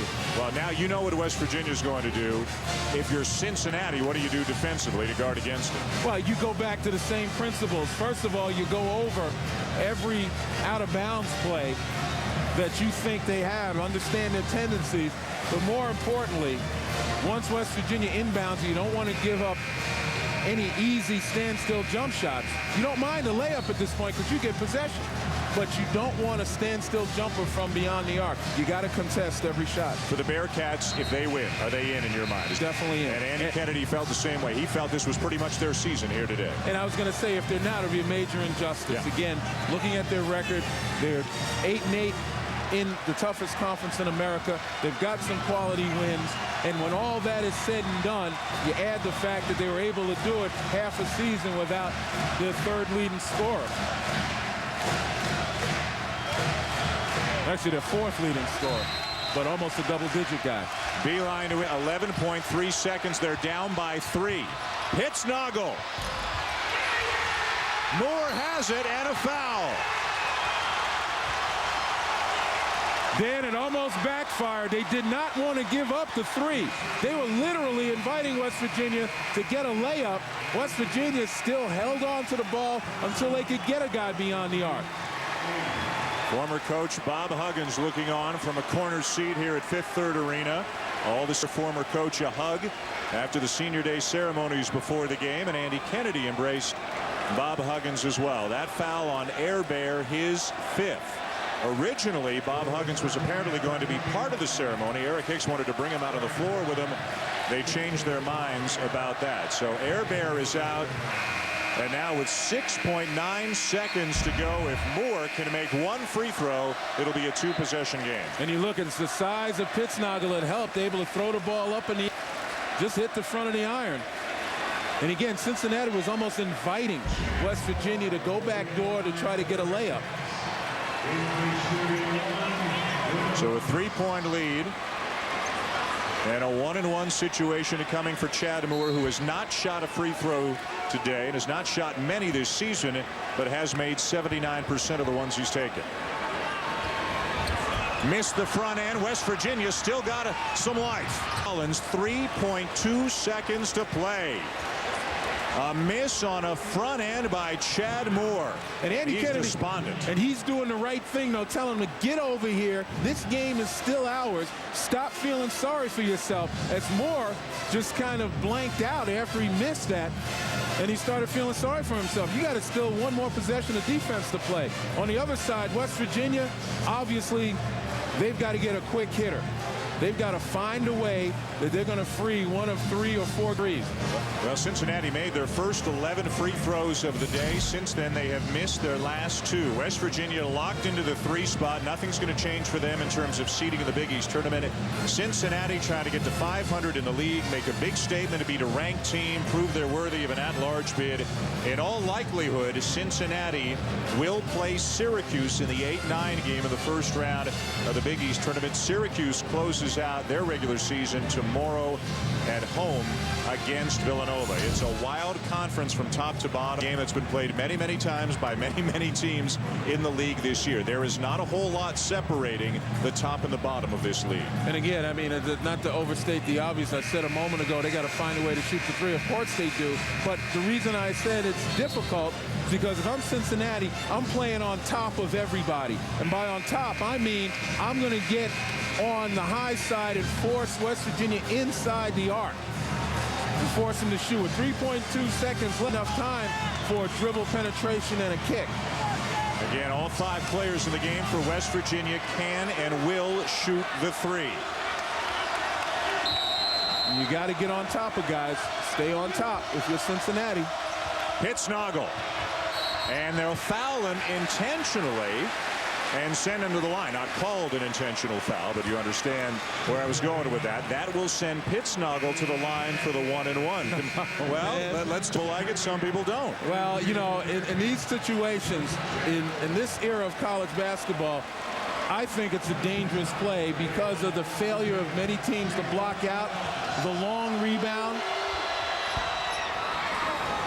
Now he's going to try to intentionally miss. Now their biggest guy shooting the free throw, so it's up to Young or Gansey to try to get the rebound here. And Gansey is sneaky, and he's a great offensive rebounder, but he's got Hicks leaning on him. And look how low he's going trying to get the... And he banked it in by accident.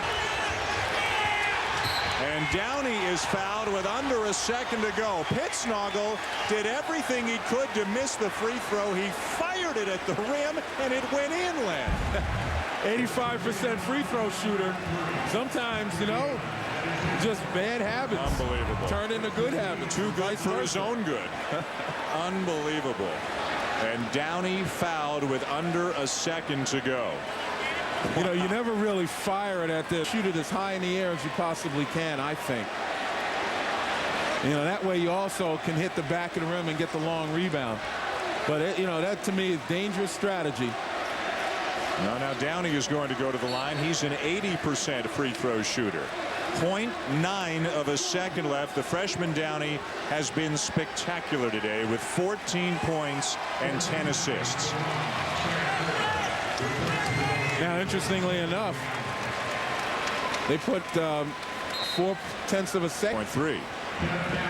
So now that gives West Virginia, in the event of a miss, gives them an opportunity, one bounce and a shot.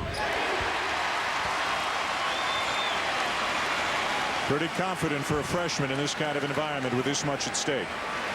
Well, even with a make, you inbound it, try to get it as long as you possibly can. Quick inbound. Pretty impressive.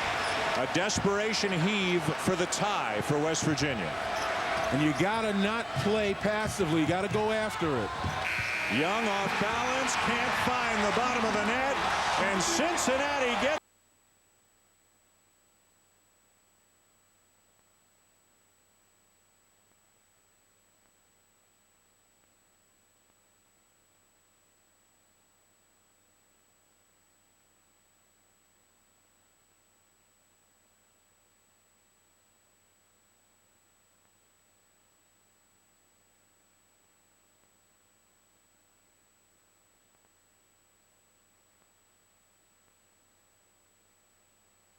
Remember Shackman? I played against him. You didn't play. Only kidding again. That was the first year of the league, 1946-47. This is Oscar night, so I can go Billy Bush on you here and ask you who you're wearing.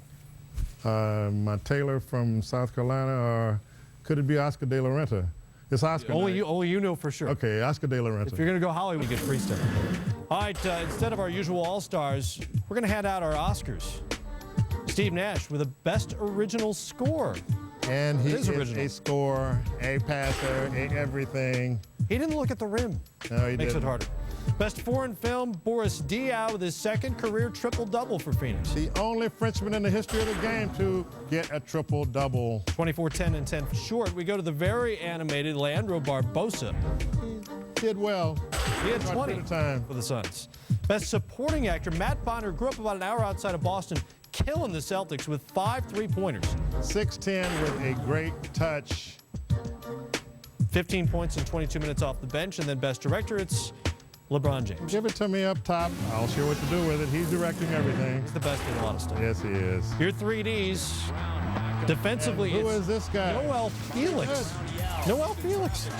Throw mile, then Charlie Villanueva into the act. Keep it in play. Distributing. And it looks good every time you make it behind the back and the guy makes the shot. Eric Snow, the other half of that crazy alley-oop in Cleveland. And LeBron slips and still makes the play. LeBron makes the play up top. He makes the play from down below. Watson getting to know his Sonics teammates some more. And then Diaw with one of those 10 assists. Dunking. LeBron. Marquise Daniels. Big fella. Thompson. Yao. When Yao leans in like that, there's no stopping the man. It is time for the last shot, which means you get to play the role of Chris Webber, except for you should probably hit yours. I think so. Donald T. Sterling, owner of the Los Angeles Clippers. I cannot believe that it's been 25 years since he bought the ball club, and I was his first coach. In the interim, he's only made the playoffs 3 times. Donald T., my hat goes off to you because you will make the playoffs this year. Corey Maggette is back. You have a solid ball club, and it's one thing that you have learned in the years you've owned there to win, because why? We're in the win business. That's exactly right. 25 years. How time has flown by. It most certainly has. I'd like to thank Paul Silas and our producer, Tom Roach, coordinating producer, Gus Ramsey, my parents, my wife, my daughter.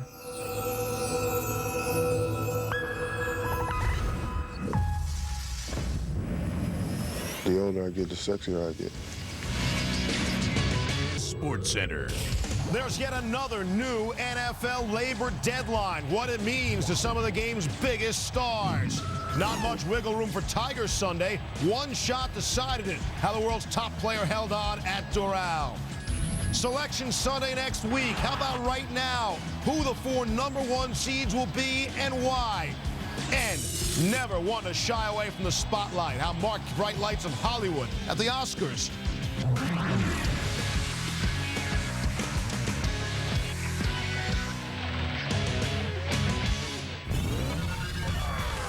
Amid a Sunday of labor turmoil in the NFL, the league's MVP has a new contract with his old team. Running back Sean Alexander staying put in Seattle for 8 years, $62 million, including over $15 million of it guaranteed. So we know that for sure. There are still NFL questions remaining to be answered. Hello and welcome to Sports Center with Stuart Scott. I'm Steve Levy. You know, at first it was just going to be a lot of questions about which big-name players were going to be cut. Then the labor negotiations took a turn that left us with the question, When will we know anything about anything? Chris Mortensen joins us now. The salary cap for this year, we know that's going to be $94.5 million. Mort, all these changes, all these delays, all these changes, why was everything so topsy-turvy on Sunday? Well, maybe more drama in NFL labor talks than in the Academy Awards tonight, Stuart. Certainly an interesting day. I would say the best actor, director of the NFL Players Association, he gave the owners a final proposal about 6 o'clock Sunday evening. Owners rejected it. They made a counteroffer. Upshaw rejected that. Talks all over, as you know, as you just kind of recounted there. At about 11:10 p.m., the league called Gene Upshaw and said, we will take the deal that you put on the table. We'll take it to the owners for a vote on Tuesday. In other words, negotiations are over. They basically have an agreement in principle pending owners, and I'm told that the number is that the players will be guaranteed 59.5% of all football revenues, and that includes what we call some cash over cap limits, concerns that low revenue clubs and high revenue clubs have been disputing about. Well, Mort, there were a lot of cuts on Sunday. A lot of teams cut some fairly big-name players thinking that the deadline was not going to be delayed. Now the deadline has been delayed. What happens to the players who were cut on Sunday?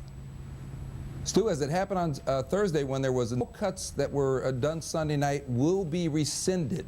In other words, if the team wants it, if the Raiders want to rescind waiving Kerry Collins, their quarterback, they can do that and wait until Wednesday to see if, in fact, this new labor extension gets agreed upon by or voted upon by the owners. Or they can simply let Kerry Collins go either way. But the bottom line is that they want to rescind the cuts that took place on Sunday night, they can do that. Mort, some late news out of Washington, D.C. that may or may not be pulling this situation.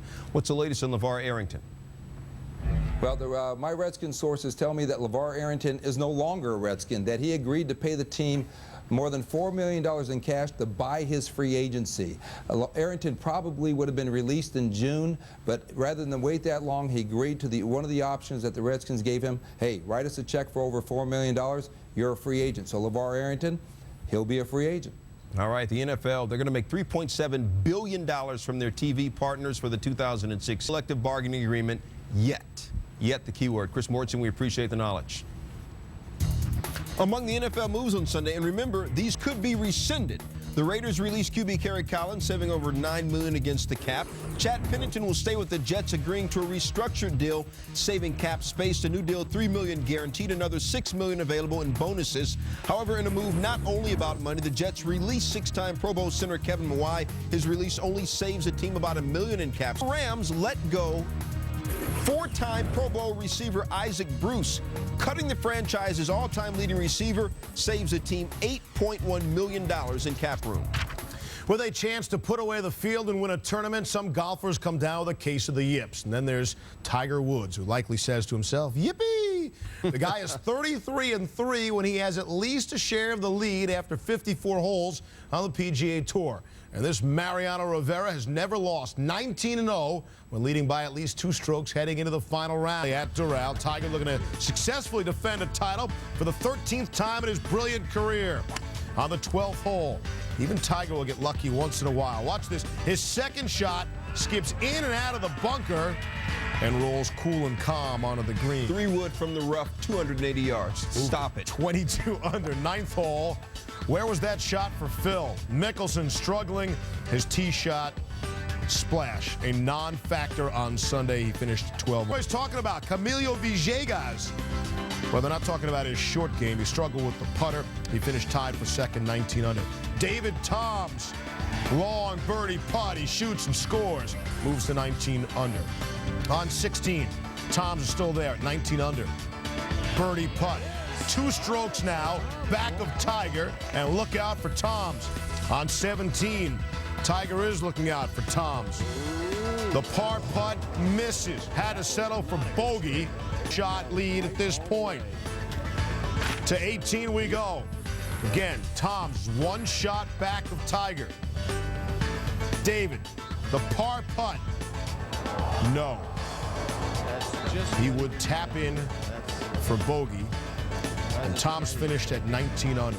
Now, we told you earlier, Tiger, how he does with a 2-shot lead going into the final round. So how about Tiger with a 2-shot lead going into the final hole? Here's Tiger's tee shot. Finds the rough. Sasquatch went left. All right, so Tiger's shot out of the rough. Goes directly, do not pass go, no collecting $200 right into the bunker. Although what's $200 really to Tiger? From the bunker, Tiger chips safely onto the green. Now he had the chance for the par putt, and he missed that. Here's Tiger tapping in for bogey and 1 stroke. Needed a birthday gift for his dad, and maybe there it is. Most dads get cards, so that's got to be even better. Who cares about his bogey finish? In Tiger's 3 wins so far this year, his closest challenger made bogey on the last hole. Woods 20 under 268 earned him $990,000. And it's the end of a rather odd streak for Tiger. His last 4 victories have been in playoffs. Tiger joins Raymond Floyd as the only players in the last 25 years to win back-to-back.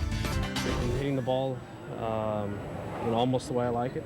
And things that I'm working on are starting to come together. And I've hit some shots out there this week that I didn't hit a couple weeks ago, which is nice. So it's definitely headed in the right direction. Yeah, I'll say. Even if you don't live and die golf, you have to appreciate the greatness of perhaps the greatest. This year he's played in 5 events. He's won 3 of them. One of the ones he didn't win, well, since the British Open last year, Tiger's been in 15 tournaments. How about 7 wins and 3 runner-up finishes? And in 189 professional starts on the PGA Tour, he's won 48 times, all that, and he's merely 30 years old. So it is possible his best golf might still be in front of him. The envelope, please. Thank you. Nervous. And the Oscar. And the winner in the category of Diverse NBA Owner goes to Mark Cuban.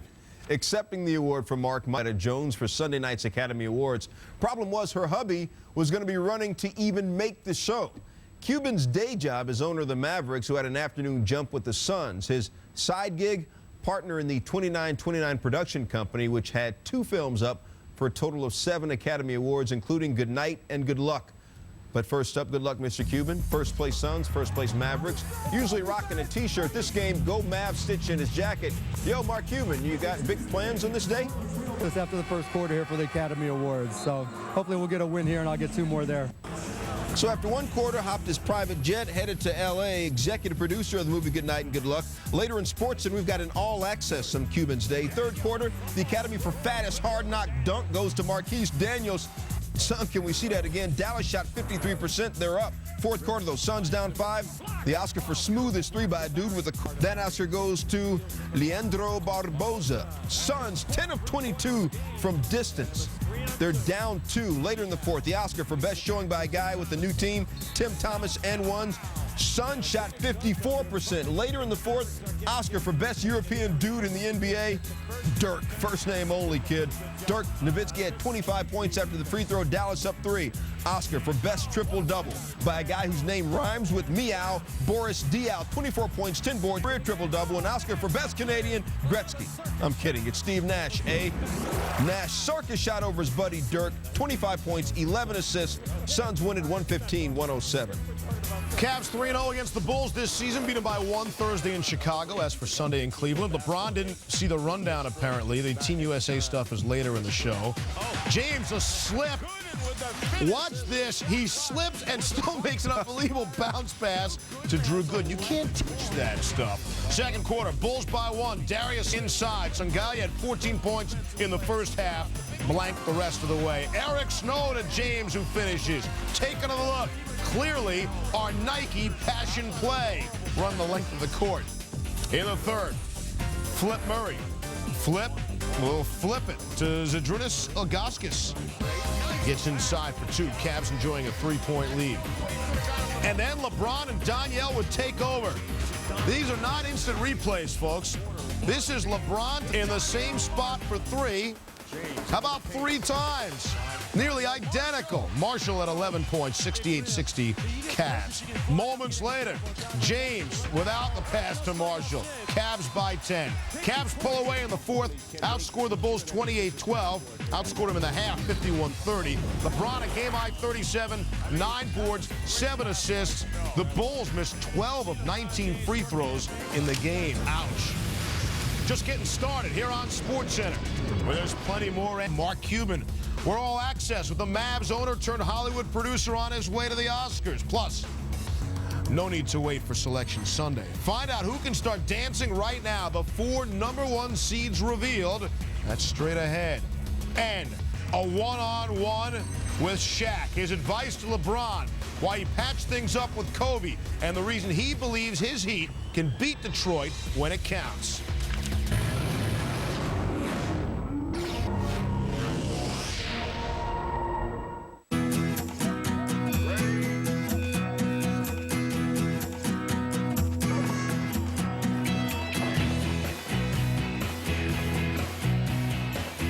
At AOL, we believe everyone should be fast. And that's why we're making it simple for our members to upgrade from dial-up to true broadband. To get AOL high speed for as low as $25.90 a month, sign up now at AOL.com/highspeed. Want a better high-speed internet? You belong at AOL. How was your weekend, Davis? I had an idea to hide Bud Lights all around the office, you know, give the employees a little morale booster.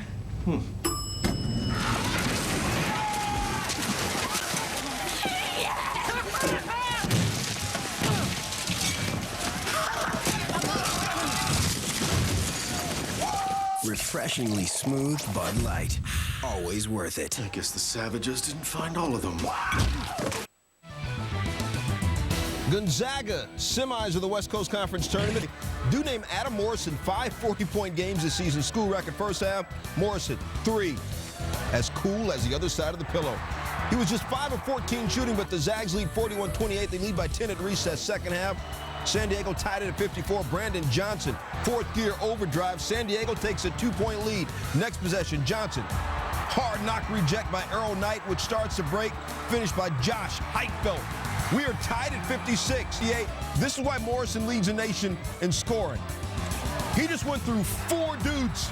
Zags take a 2-point lead. Morrison, 24 points, under 4 to go. Near, Cohen, 3. Silky smooth. San Diego, 2-point lead. They won't go away. Over a minute to go. Gonzaga up 1. Derek Rabio steals it the other way. Ain't nothing wrong with a little bump and grind. Gonzaga will take a 4-point lead. They're trying to get to the conference title game for the 9th straight season. 4.6 to go. Adam Morrison misses the first of 2. Down 2. San Diego with a chance. Corey Belzer. The lay as time expires. Before the red light, we're tied at 85. We're going to extras. Gonzaga up 1. There's a reason why they say he's the best player in the country. Sideburns, that gnarly, garbage-looking sideburns, but young dude can play. Gonzaga, 3-point lead. Last chance for San Diego. Brandon Johnson shoots the 3. Misses. Looks like he could have been fouled. No call. Gonzaga wins it 96. They were 35 of 45 from the line. Adam Morrison now 33 straight games with 10 or more points. Dude was last held to single digits last February.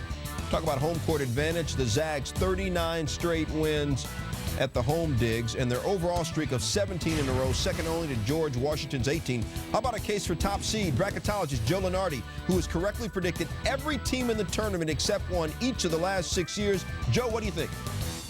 Like their cross-state rival Washington Huskies, are hoping to sneak up to the #1 line on Selection Sunday, and they need a similar scenario. Washington last year got a number of teams to lose. Gonzaga needs some of the heavyweights to lose as well. Memphis, Texas, Ohio State. If all of those things happen, Gonzaga is going to be lingering in the weeds thanks to what they hope will be a West Coast Conference championship and a very high poll ranking. So updating Player of the Year and scoring chase between Morrison and J.J. Redick, who text message and talk on the cell phone all the time. Let's just call him Redmo. Recently, but overall, still one of the 2 favorites for Player of the Year. His counterpart, Adam Morrison, has increased his lead in the scoring race to nearly a point. Yeah, he increased it to nearly a point. They're both ballers. Number 17, Oklahoma visiting 7th-ranked Texas. This was Red River rivalry in name only. Brad Buckman honored on Senior Day. Texas, the younger Longhorns, took control early. Daniel Gibson, he's a sophomore. Daniel Gibson, he had 22 points in the game. Texas could clinch the #1 seed and win this game. There's the freshman, A.J. Abrams, chipping in. Texas up 10. Then Abrams, how about this, even deeper? How's my confidence? Texas 6 of 12 on threes in the first half. Up 14 now in the second half. They were dominant. Watch Gibson on the run, looking right at his defender, but the senior Buckman wide open, great no-look pass. Talk about looking off the secondary. P.J. Tucker the drive. Look at all 5 Oklahoma defenders all focusing on Tucker. And, of course, the smart rooms wide open. Texas is dominant. They win the Big 12 title for the first time in 7 years, and they secure the #1 seed in the Big 12 tournament. They share the Big 12 title with Kansas, a team the Longhorns beat by 25 a week earlier. They finished the regular season 25 wins. That's the most in the program's regular season history. They went 6-2 against ranked opponents this season. So Joe Lunardi, is Texas worthy of a #1 seed in the NCAA tournament? The case for Texas is simple. They've beaten 2 other teams projected on the #1 line. The 11-point win on the road at Memphis. These are 2 big-time chits to go along with a regular season Big 12 championship and what the Longhorns hope will be a conference tournament championship.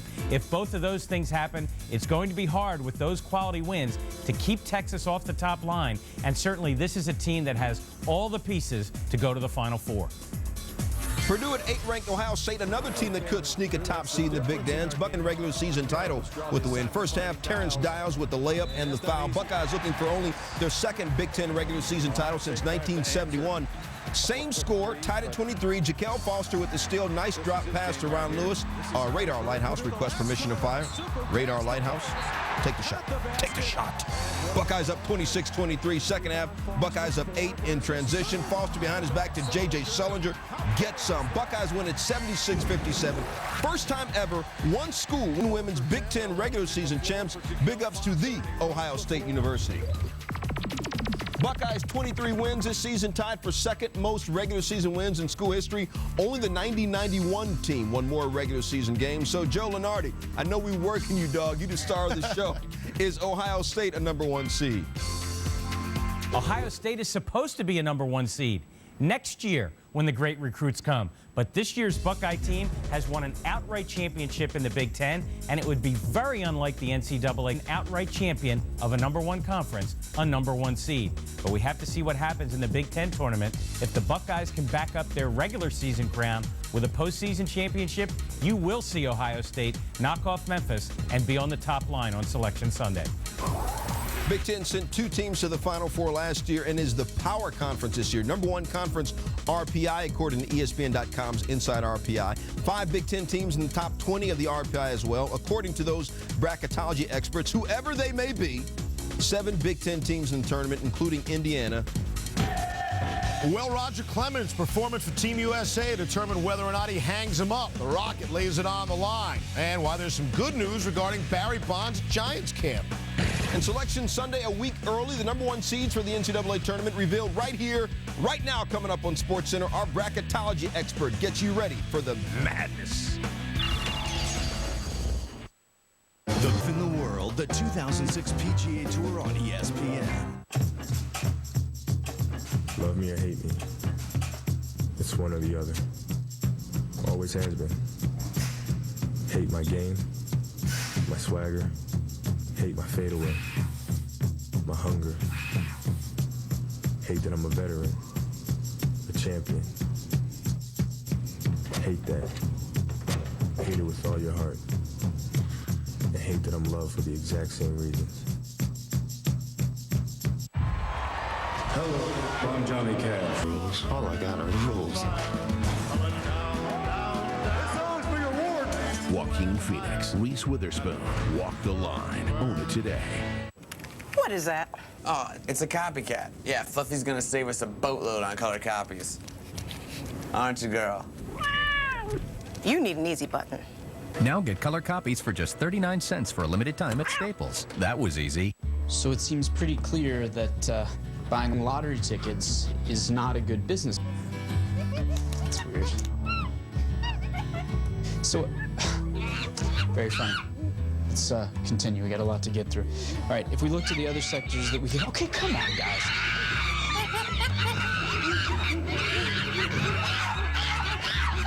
Want a new job? We've got the most. CareerBuilder.com. A better job awaits. ESPN Original Entertainment presents the defining year of Sebastian Telfair. Sunday, March 12th at 8 p.m. Eastern on Dedicated, creative, motivating. Every day, teachers rise to the challenge of empowering and inspiring young minds. Each year, Time Warner Cable honors teachers who enrich student learning by using cable's free education resources. It was one of those magical learning experiences that we all dream about. We salute the 2005 winners and invite you to learn more about how you can apply. Log on to TimeWarnerCable.com or contact your local Time Warner Cable office. Time Warner Education Connection. For about a quarter a day, just $7.95 a month per unit, Colonial Penn offers guaranteed acceptance life insurance to people ages 50 to 85. These days, funeral costs alone average over $6,000. Now you can get help with no medical exam, no health questions. And the rate of $7.95 a month per unit is guaranteed never to increase. Call 1-800-601-3841 to receive free information in the mail. Conference tournament. Chris Lowry's Southern Illinois squad taking on Bradley. I'm going to pick it up now in the second half. Salukis up 10. Randall Falker had himself a game. Falker, the tough lay-in. He had 17. Now, later in the game, check this out. Watch Southern Illinois cheerleader Christy Yamaoka. She falls from the top of the pyramid and hits her head on the court. Paramedics and trainers attend to her. Concerned fan being tended to. Yamaoka then helped on, and she'll give you the wave like most athletes will do. Teammates are relieved, but check this out. I mean, this is the highlight of the show. Right here. Never stop cheering. She continues to cheer as she's being taken off the court on a stretcher. That's an amazing young woman. She was taken to the hospital for precautionary purposes. Match Southern Illinois goes on to win. Falker, the most outstanding player. He had a career-high 16 rebounds. Salukis going. Bradley a virtual lock. Wichita State is a strong case. 24 wins. Insider RPI of 26. Missouri State finished runner-up in the regular season. 20 wins. 21st in the RPI. What about Creighton? Well, they lost 4 of their final 6 in the regular season. Considering that, 19 wins, still pretty impressive. And Northern Iowa, 27th in the RPI, 23 wins. Are they all getting in? Valley fans are hoping for 6 teams in the big dance. It's probably going to be 4 or 5, the way the conference tournament has played out. I'd rank the at-large candidates in this order. Wichita State, which won the regular season by 2 games. Bradley, which got to the tournament championship game. And then Northern Iowa, which swept Wichita State in the regular season, as well as winning at LSU and defeating Iowa. I think those teams are solidly in. We've got to wait and see on Missouri State, which lost in the quarterfinals, was missing 2 starters when it entered the conference tournament. Those 2 teams are going to have the longest wait this week. Southern Conference Championship, Chattanooga and Davidson. Whoever wins is in the dance into the first. Davidson up 12. Brendan Winters makes the 3. Watch him lean to the left. Lean to the left just a little bit. Second half, Brendan Winters just went off. Have that. Have a little bit of that. Young cousin, I ain't done. I'm going to give you this. And just because you stand in my way, right in your grill. Winters, alley-oop to Boris Minot for the funk dunk. That's a top play nominee. Winters went 6 of 10 from 3-land. And then Winters outside, Winters inside reverse style. Career high 33 points. Davidson up large. Bob McKillop hugs his son, senior Matt McKillop. Davidson, your 2006 Southern Conference champs. The competition doesn't matter, neither does the month in which it takes place. Every pitch Roger Clemens throws, every swing Barry Bonds takes becomes national news. Pretty heady stuff, considering Clemens still hasn't decided whether he'll return to the show, and Bonds doesn't know when he'll line up. Sunday, we narrowly missed the chance to see Bonds take a few cuts against Clemens. As Pedro Gomez reports, the 2 future Hall of Famers were in the same zip code at the same time. As the Giants and Team USA took batting practice on the Scottsdale Stadium field, Barry Bonds increased his running and agility program on a backfield. For the first time since he began running about a week ago,